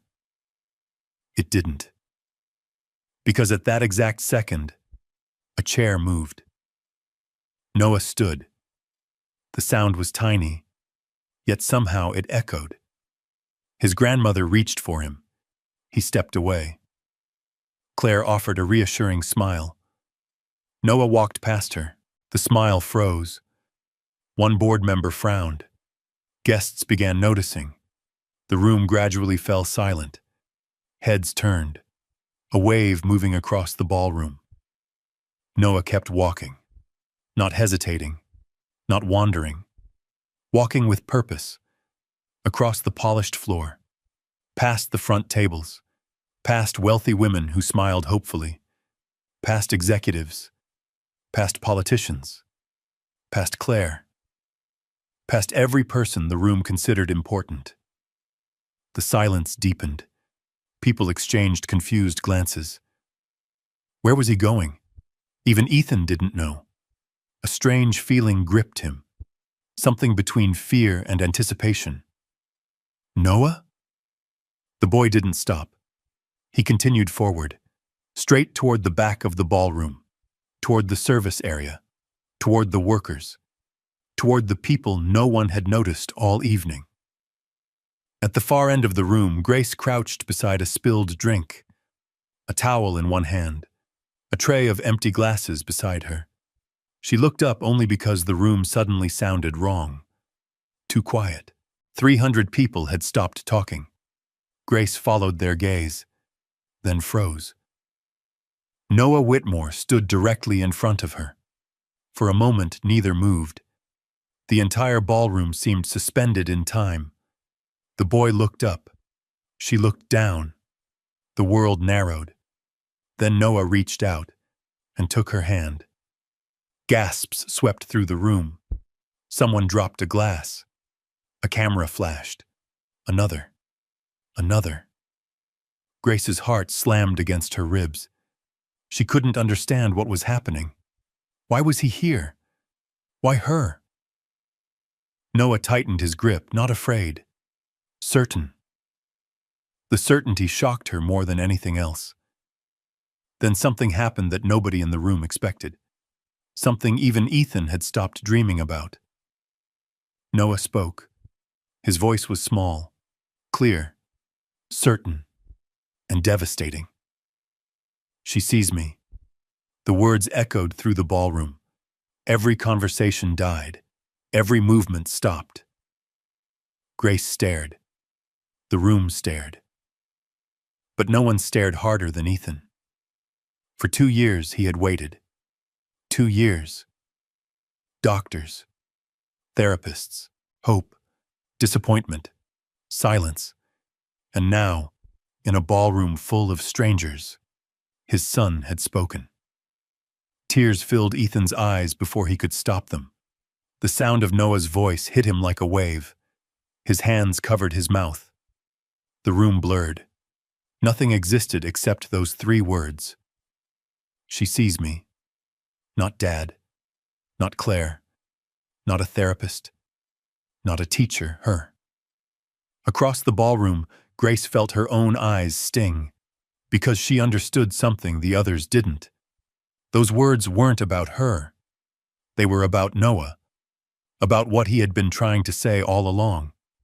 And before anyone could react, before anyone could understand, before anyone could stop what was coming next, Claire Montgomery began walking toward them, with a smile on her face and ice in her eyes. Claire Montgomery crossed the ballroom slowly, deliberately, like someone approaching a stage she believed belonged to her. The crowd parted without being asked. 300 people watched. Noah still held Grace's hand. The boy's fingers remained wrapped around hers, as though letting go would somehow undo what he had just done, what he had just said. She sees me. The words still hung in the air, still echoed through the room, still shattered 2 years of silence. Ethan stood frozen near the stage. Tears glistened in his eyes. He barely noticed the cameras, barely noticed the crowd, barely noticed anything except the sound of his son's voice replaying in his head. She sees me. For one impossible moment, he had forgotten about everyone else. Claire hadn't. She reached them with perfect composure, every movement graceful, every expression measured. She looked down at Noah first. The smile softened, became maternal, protective. almost saintly, to anyone who didn't know better. "Oh, sweetheart." Her voice carried beautifully across the silent ballroom. Noah's grip tightened around Grace's hand. Claire noticed. Of course she noticed. Nothing escaped her when an audience was watching. She crouched slightly, not enough to wrinkle her gown, just enough to appear caring. What an emotional evening. The room relaxed a little. People nodded. That sounded reasonable. Safe. Then Claire looked up at the crowd and began turning the story. "You know," she gave a small, sad smile. "People often underestimate how vulnerable grief can make a child." A murmur moved through the room. Grace felt it immediately. The shift, the subtle movement of sympathy, away from Noah, away from the miracle, toward a narrative. Claire continued. "Gentle children can become deeply attached to anyone who shows them attention." The ballroom grew quieter. Guests exchanged glances. Several nodded. That sounded reasonable, too. Grace felt her stomach tighten. She knew where this was heading. She had seen people like Claire before, not as polished, not as wealthy, but similar. People who could wound without raising their voices. People who smiled while doing it. Claire finally turned toward Grace. The warmth vanished from her eyes, only for a second. But Grace saw it. Then the smile returned. "Oh, I'm sure none of this was intentional." The words landed softly, like velvet, like poison wrapped in silk. But this is exactly why boundaries matter.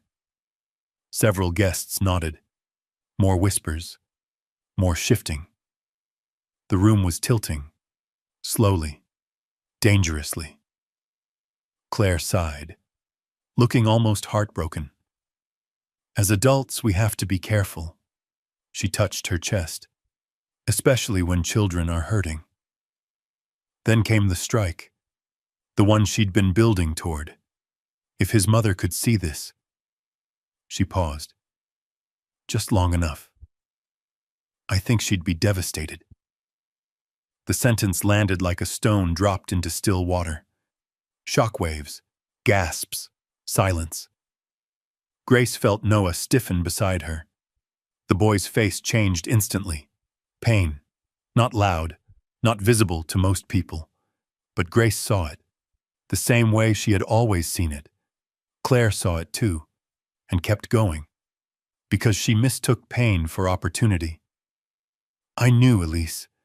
Her voice trembled slightly. Perfectly. She loved her son more than anything. Several guests lowered their heads. Claire glanced toward Grace, then back to the crowd. "And I think we all know she wouldn't want him becoming confused by relationships he doesn't understand." There it was. The accusation. Not direct. Never direct. That would have sounded cruel. Instead, she let the crowd complete the thought themselves. The most dangerous kind of manipulation. Grace felt hundreds of eyes turn toward her. The maid. The black woman. The single mother. The employee. Suddenly, she wasn't Grace Turner anymore. She was suspicion. Opportunity. An outsider standing too close to something valuable. The whispers began. Quiet at first, then spreading. A woman near the front table leaned toward her husband. Another guest frowned. Someone shook their head. A photographer lowered his camera. The miracle was disappearing. Being replaced. Rewritten. Noah's first words in 2 years. Reduced to gossip. Reduced to scandal. Reduced to speculation. Grace looked down. Noah was staring at the floor, his small shoulders tense. The confidence that had carried him across the ballroom was beginning to crumble. Because children always know when adults are turning against them. The boy's fingers tightened again, as if asking a silent question. Did I do something wrong? The sight broke something inside her. Not anger, something deeper. Protectiveness. The kind that arrives instantly when a child is being hurt. Grace barely noticed the cameras, barely noticed the wealthy guests, barely noticed Claire. All she saw was Noah, a brave little boy standing alone in the middle of a storm he never intended to create. And suddenly, she understood exactly what was happening. The room wasn't hearing him. Not really. Nobody was listening to what he had said. She sees me. 3 simple words. 3 honest words, yet somehow the adults had already transformed them into something else. Marriage, money, status, scandal, everything except the truth. Noah slowly looked up at her. Fear lived in his eyes now. Fear that his choice had hurt someone. Fear that he had made a mistake. Fear that speaking had been the wrong thing after all. Grace's heart ached, because she knew how much courage that voice had cost him. 2 years. 2 years of silence. 2 years of carrying grief alone. And the moment he finally spoke, adults had made it about themselves. Across the ballroom, Ethan finally started moving, but he stopped after only a few steps, because something unexpected happened. Grace gently squeezed Noah's hand and knelt. Right there in the middle of the ballroom, in front of 300 powerful people, in front of cameras, in front of Ethan, in front of Claire. She turned her back to all of them, every last one, until only Noah existed. The room fell silent again, waiting, watching. Grace lowered herself to eye level, exactly the way she always had, exactly the way she had beside the piano, beside the hot chocolate, beside the paper birds. Her voice was soft, only for him. Hey. Noah swallowed. His eyes glistened. Grace smiled, the smallest smile, the safest smile, and said the words he desperately needed to hear. That was the bravest thing I've ever seen. The boy blinked. For a moment, he simply stared at her. Grace nodded. You hear me? A pause. Bravest thing. The fear in his eyes began to loosen. Only slightly. But enough. You didn't do anything wrong. The sentence landed. Deep. Directly where it needed to. Grace had said almost the exact same thing to Lily in the rain. Now she said it again. To another child being punished for existing honestly. Noah's shoulders dropped slightly. His breathing steadied. Grace squeezed his hand one more time, then slowly stood and turned toward the room. The ballroom waited. Claire waited. Ethan waited. Everyone expected one of 2 things. Either Grace would defend herself, or she would collapse under the pressure. Instead, she did something nobody saw coming, and the first words out of her mouth would change everything. Grace Turner looked across the ballroom. 300 wealthy guests stared back.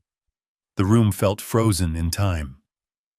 Crystal chandeliers glowed overhead. Camera flashes occasionally sparked like distant lightning. The scent of expensive perfume floated through the air. And at the center of it all stood a hotel maid holding the hand of a little boy who had just broken 2 years of silence. Most people would have been terrified. Grace wasn't. Not because she was brave, because she wasn't thinking about herself. She was thinking about Noah. That made all the difference. She looked directly at Claire Montgomery first. Not with anger, not with fear, with disappointment. The kind that cuts deeper. Then she spoke. He didn't choose a wife for his father.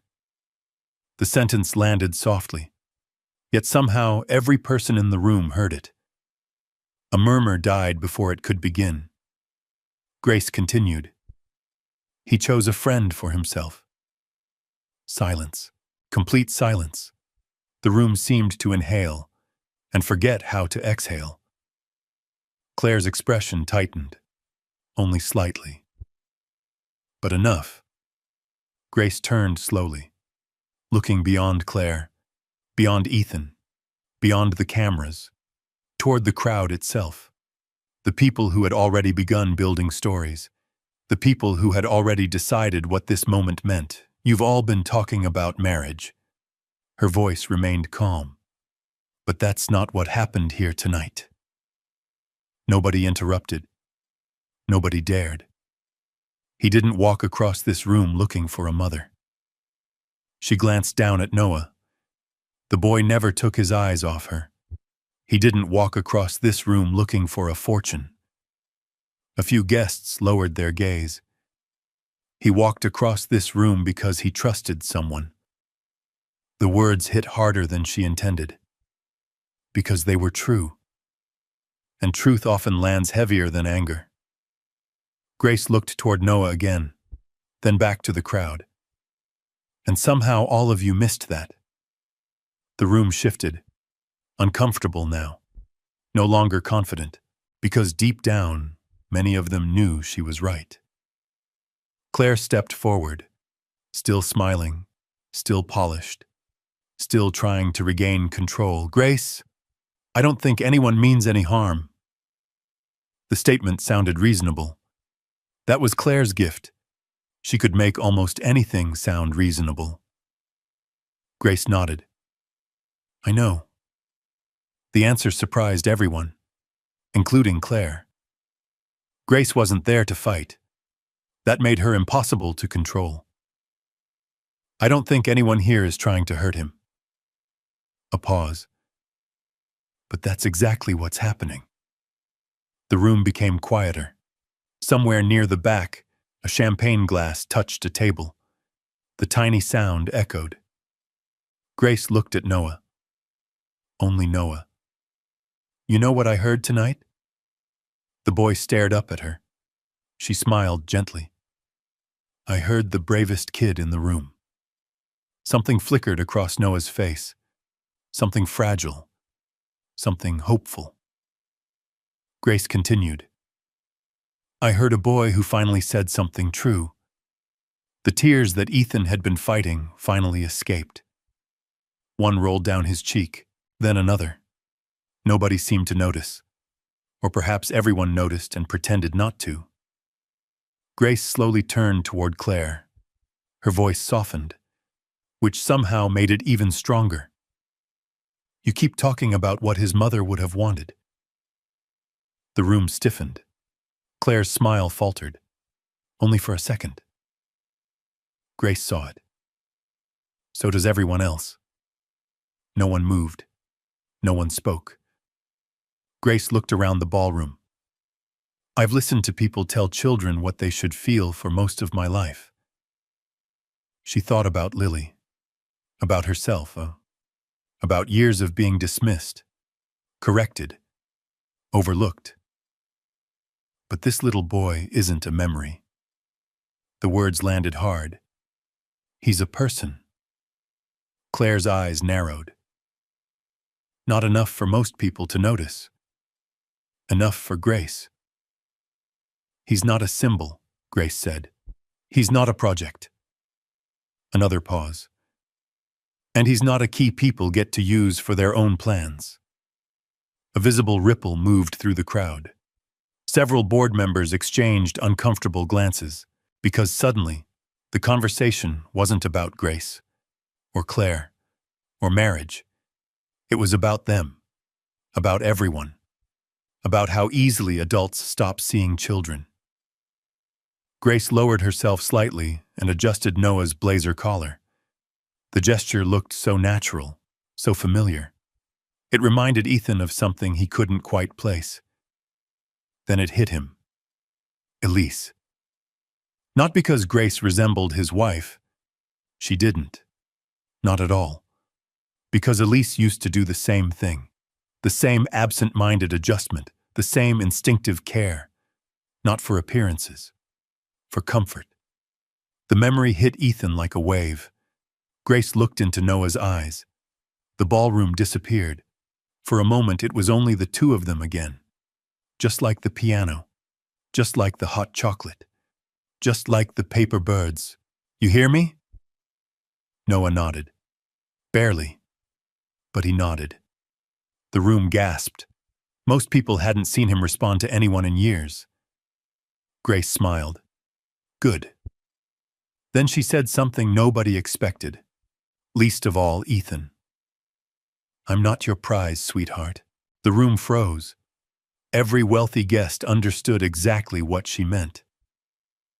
Grace glanced briefly toward the stage, toward the fortune, toward the future everyone assumed she would chase. Then back to Noah. And you're not anybody's key. The boy stared at her, listening, understanding. More than most adults. You are a brave little boy, Grace said softly. That's enough. For several seconds, nobody spoke. The silence felt sacred now, different from before. Warmer, honest. Then Grace straightened. She looked at Ethan for the first time. Really looked at him. The billionaire. The grieving father. The man standing at the center of a storm he never expected. Their eyes met. Neither spoke. Yet something passed between them. Recognition. Respect. Nothing more. Nothing less. Grace nodded politely, then released Noah's hand. A collective gasp swept through the ballroom. Nobody understood. She had the attention of every powerful person in the room. She had sympathy, public support, possibly the future everyone dreamed about. And she was walking away. Just walking away. No demands, no phone number, no speech about destiny, no attempt to hold on. Nothing. She picked up her tray of empty glasses, the same tray she'd been carrying before any of this started. Then she turned and headed toward the service doors. The crowd parted automatically. Nobody stopped her. Nobody could. People watched her cross the ballroom, the exact way they had watched Noah earlier. But now they saw something entirely different. Dignity. The kind money couldn't buy. Halfway across the room, Grace stopped. Not because anyone called her name, because Noah had. Very quietly. Almost too quietly to hear. Grace. The room froze again. Another word. His second word. 2 years of silence. And now 2 words in a single night. Grace turned. Noah stood exactly where she had left him. Small, brave, terrified. The entire ballroom watched. The boy swallowed, then spoke again. Will you still watch for me? The question shattered whatever composure remained in the room. Several guests wiped away tears. Even people who had judged Grace minutes earlier looked down, ashamed, because now everyone finally understood. This had never been about marriage. It had never been about wealth. It had never been about opportunity. It was about a child asking whether the one person who saw him would disappear too. Grace's eyes filled instantly. She smiled. The same smile she always gave him. Warm, steady, safe. I'll always watch for you. Noah closed his eyes briefly. Relief washed over his face. The kind only children can show. Pure, unfiltered, real. Grace nodded one last time, then disappeared through the service doors. Gone. Just like that. The ballroom remained silent long after she left. Nobody seemed to know what to do, because the fairy tale everyone expected had just been rejected. Not dramatically, not angrily, quietly. Grace Turner had walked away from the biggest opportunity of her life, and in doing so, she had become impossible to forget. Across the room, Claire Montgomery stood motionless. For the first time all evening, she had no script, no response, no strategy, because she had spent years preparing to compete against ambition, against romance, against attraction. She had never prepared to compete against genuine goodness, and that terrified her. Meanwhile, Ethan remained rooted to the floor. His son stood beside him, still silent, but different now. Lighter somehow, as if speaking had opened a window after years trapped in darkness. Ethan looked toward the service doors where Grace had disappeared, then down at Noah. For the first time in 2 years, he wasn't wondering why his son had chosen her. He was wondering how everyone else had failed to see what Noah saw immediately. And 3 days later, that question would finally lead Ethan Whitmore to find Grace Turner. The media storm began before sunrise. By morning, clips from the gala had spread across social media. A silent boy, a billionaire's vow, a black maid. 3 words. She sees me. Everyone had an opinion. Most had no idea what they were talking about. Television hosts debated it. Bloggers speculated. Comment sections exploded. Some called it heartwarming. Others called it suspicious. A few repeated the ugliest version of the story. The version Claire had quietly helped create. The ambitious employee. The vulnerable child. The grieving billionaire. The fairy tale. The scandal. Grace ignored all of it. Because rent still needed paying. Lily still needed breakfast. And life rarely pauses for gossip. 3 days after the gala, Grace stood beneath fluorescent lights inside the South Los Angeles Community Kitchen. The building wasn't impressive. Old brick walls, faded paint, metal folding tables, a leaking faucet nobody had fixed yet. But every evening it fed hundreds of people. And Grace loved it. Not because it paid well. It didn't. Not because it was glamorous. It wasn't. Because it mattered. Steam rose from industrial soup kettles. Volunteers moved between tables. The scent of fresh bread filled the air. Outside, evening shadows stretched across the neighborhood. Inside, people who had nowhere else to go found warmth. Grace stood behind a serving station ladling soup into bowls. An elderly man thanked her. She smiled. A young mother arrived carrying a toddler. Grace added an extra dinner roll. Nobody noticed. Nobody applauded. That was how kindness usually worked. Quietly, without witnesses. The front door opened. Cold air slipped inside. Grace barely looked up, then froze. Ethan Whitmore stood in the doorway. No cameras, no assistants, no security team. Just Ethan. A plain dark coat, tired eyes, and the expression of a man who had spent 3 days trying to understand something. The room barely noticed him, which was probably a new experience. Grace stared. He stared back. For a moment, neither moved. Then Ethan walked forward. Not like a billionaire, like a father. That difference mattered. The volunteers continued working around them.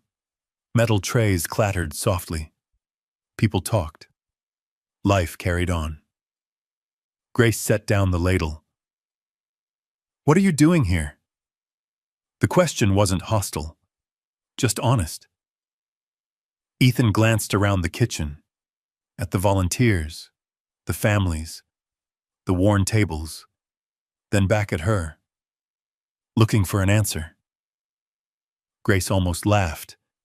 "You're probably in the wrong place." "No." His voice was quiet. "I'm exactly where I need to be." The sincerity surprised her. For a moment, neither spoke. Then Ethan looked toward a volunteer helping an elderly woman find a seat. "You do this after work?" "Most nights." "Why?" Grace shrugged. The answer seemed obvious.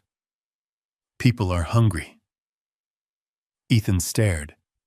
Not because the answer was profound, because it was simple. The best truths usually are. Finally, he said the thing that had brought him there. "You're the first person in 2 years who looked at my son and didn't see something you wanted." The room seemed to fade. The words landed harder than Grace expected. Ethan continued. "Every doctor wanted progress. Every therapist wanted improvement. Every reporter wanted a story. Every relative wanted healing." A sad smile crossed his face. "Every person in my life wanted something from him."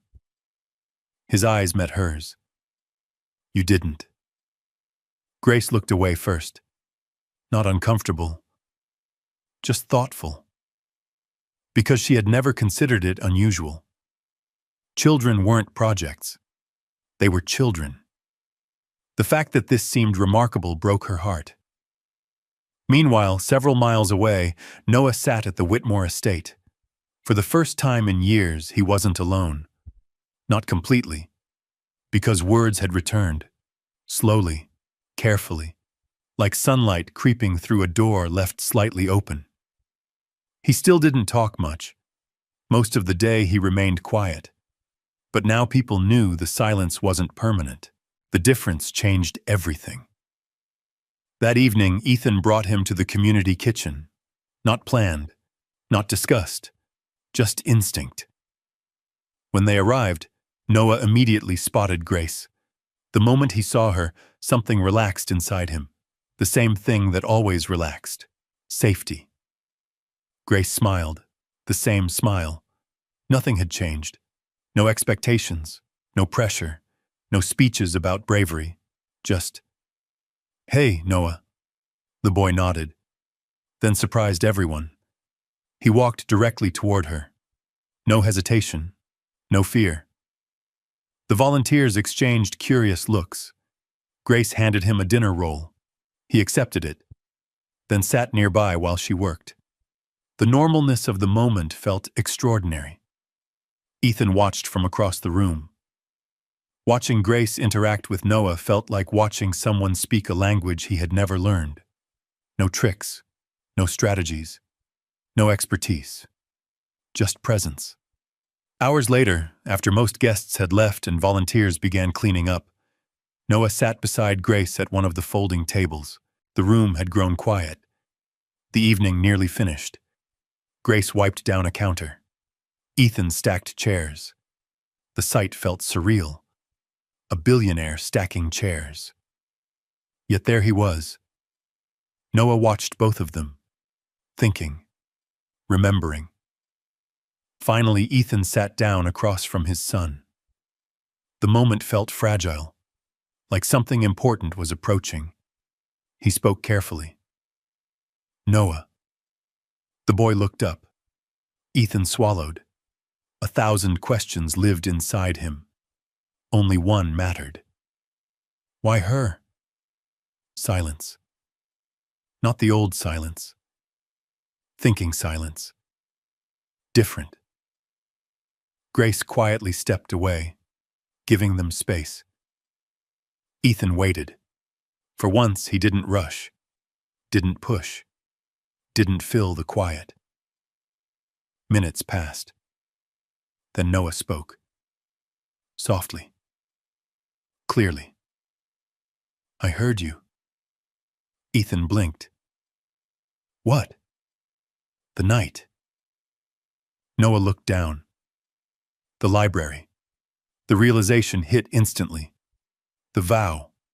The meeting. The conversation. Ethan sat perfectly still. "You heard all of it?" A small nod. The room suddenly felt much smaller, much more important. Noah continued, slowly, each word deliberate. "You said," he paused, "the woman I choose." Ethan felt his chest tighten. Yes. Another pause. Then came the sentence that changed everything. I didn't pick her because she was there. Grace stopped wiping the counter. Ethan looked stunned. Noah stared at his hands. I picked her because she was real. The words settled over the room. Simple, honest, devastating. Nobody spoke. Noah continued. Claire always talked about Mom. His voice grew quieter. Everybody talked about Mom. He swallowed. They talked to me. A pause. Grace talked to me too. Then he shook his head. No. Another pause. She talked with me. The difference nearly broke Ethan, because suddenly he understood. All of it. The hot chocolate, the paper birds, the dog, the trust, the choice, everything. Noah looked toward Grace and then back to his father. I saw her with Lily. The rain, the humiliation, the protection, the dignity, all the moments adults thought children forgot. Noah remembered every one. She never pretended. His voice grew stronger. She never wanted anything. Tears filled Ethan's eyes again, because the boy wasn't describing Grace anymore. He was describing what safety felt like, what love felt like, what honesty felt like. For 2 years, everyone had tried to solve Noah. The entire time, Noah had been quietly solving them, watching, learning, choosing. And now, at last, he had spoken the truth nobody else could see. The silence had never meant he wasn't paying attention. It meant he was.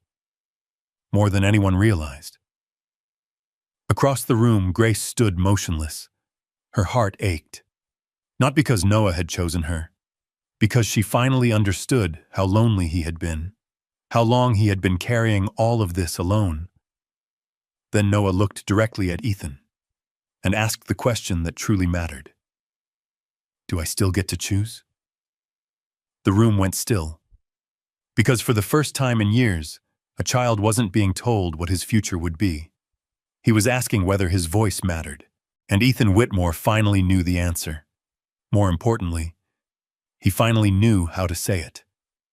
Ethan looked directly at his son. The community kitchen had grown quiet. Most of the volunteers had gone home.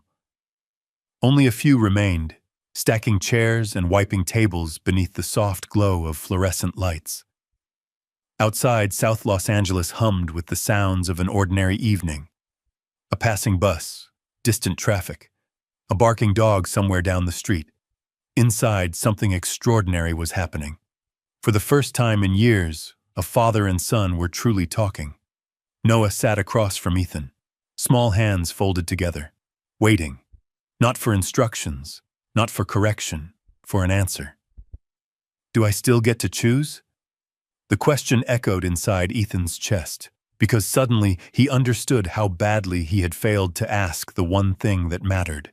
Not what Noah needed, not what Noah should do, what Noah wanted. The difference felt enormous. Ethan swallowed hard, then answered. Yes. Noah didn't move, almost as if he wasn't sure he had heard correctly. Ethan leaned forward, his voice steadier now. Yes. Another pause. Then he smiled sadly. You should have been allowed to choose a long time ago. The boy lowered his eyes. Emotion flickered across his face. Relief. Grace looked away for a moment, giving them privacy. Even now. Even here. She wasn't trying to become part of the moment. That was exactly why she belonged in it. Weeks passed, then months, and for the first time since Elisa's death, healing stopped feeling like a destination. It became a process, slow, uneven, real. Ethan started showing up at the community kitchen, not with reporters, not with donations, not with publicity teams, Just Ethan. Sometimes he washed dishes, sometimes he carried boxes, sometimes he simply sat and talked with people. The volunteers were suspicious at first, then amused. Eventually, they accepted him, mostly because Grace did.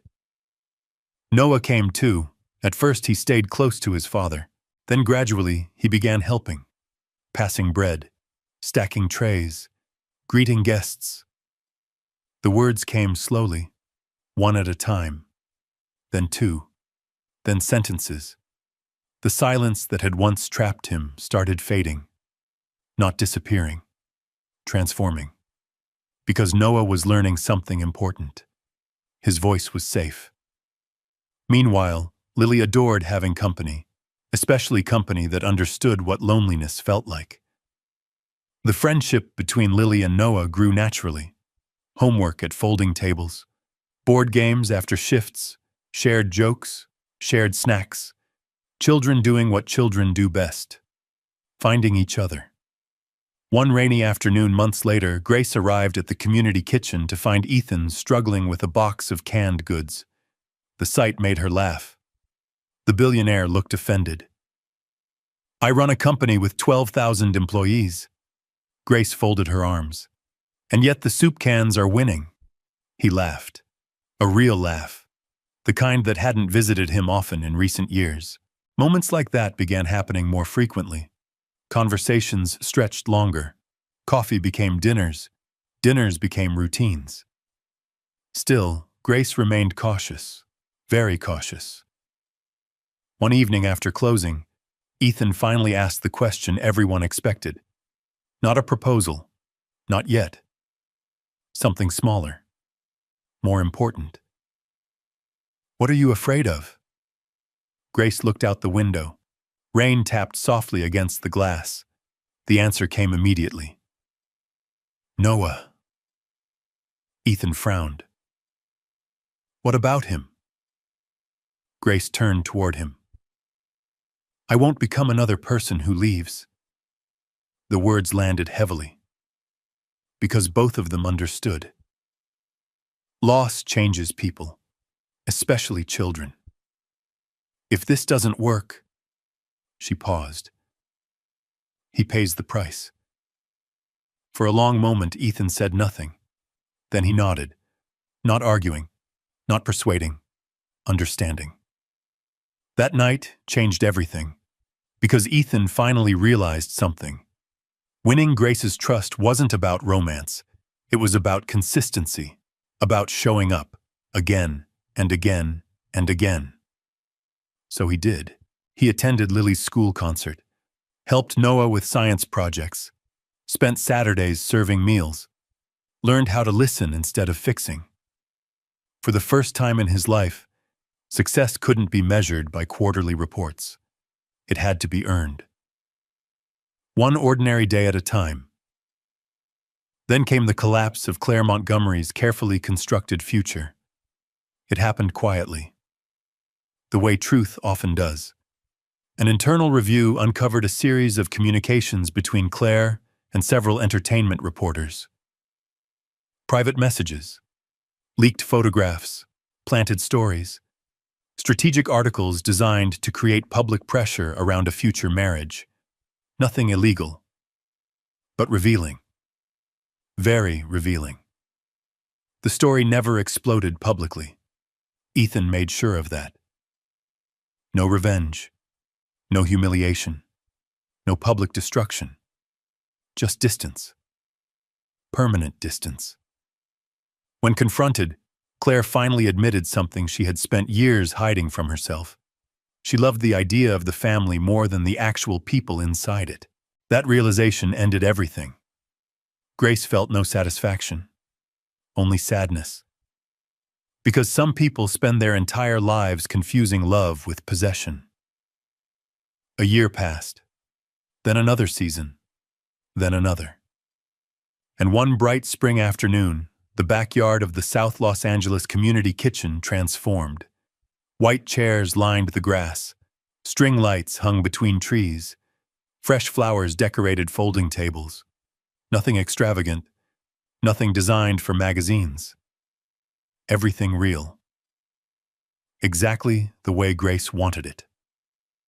The wedding guest list barely reached 40 people.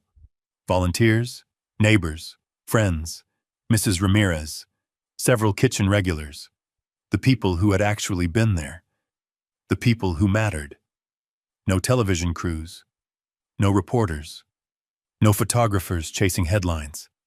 Just family, just love, just truth. Lily served as flower girl, taking her responsibilities with almost comical seriousness. Noah stood beside Ethan, a little taller now, a little older, a lot louder. The transformation still amazed people who remembered the silent boy from before. The ceremony began beneath a clear California sky. Grace walked down a simple aisle. No designer gown, no diamonds, just elegance, just dignity, just grace. Ethan looked at her the same way he had looked at her in the ballroom months ago. Only now he understood what Noah had understood first. The ceremony itself was short, simple, perfect. Then came the reception. Laughter filled the yard. Children ran between tables. Music drifted through warm evening air.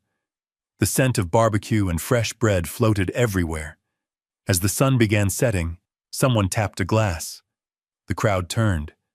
Noah stood, holding a small note card. The guests smiled. Grace felt tears already threatening. The boy looked around nervously, then began speaking.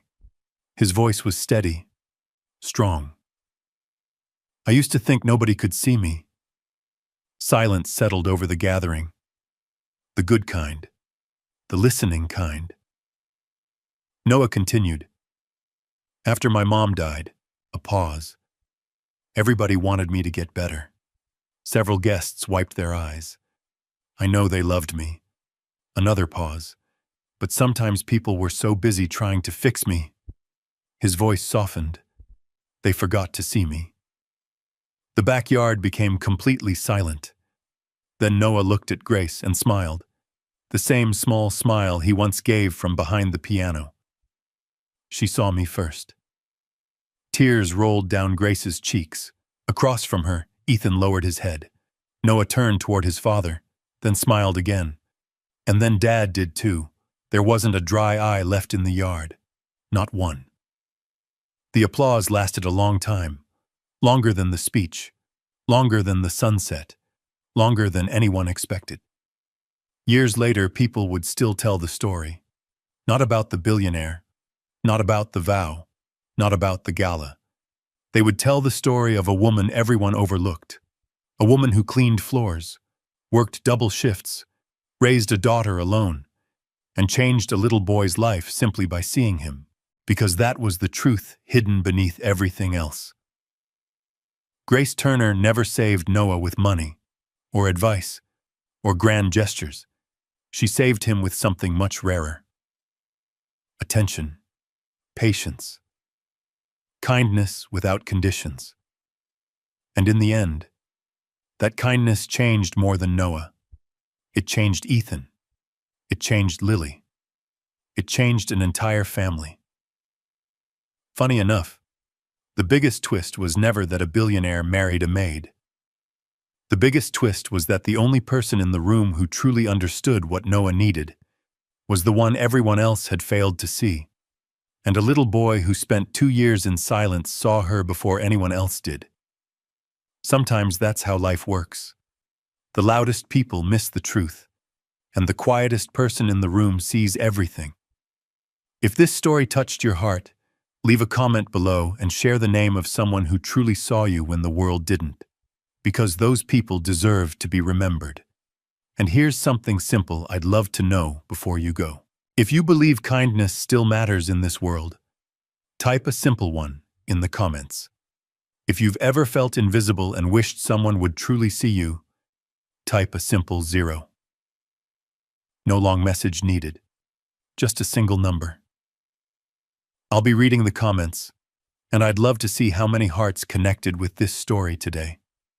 And if stories like this inspire you, Stories about kindness, second chances, unexpected miracles, and ordinary people changing lives in extraordinary ways. Make sure you subscribe and turn on notifications. That way you won't miss the next story waiting just around the corner. Until next time, take care of yourself.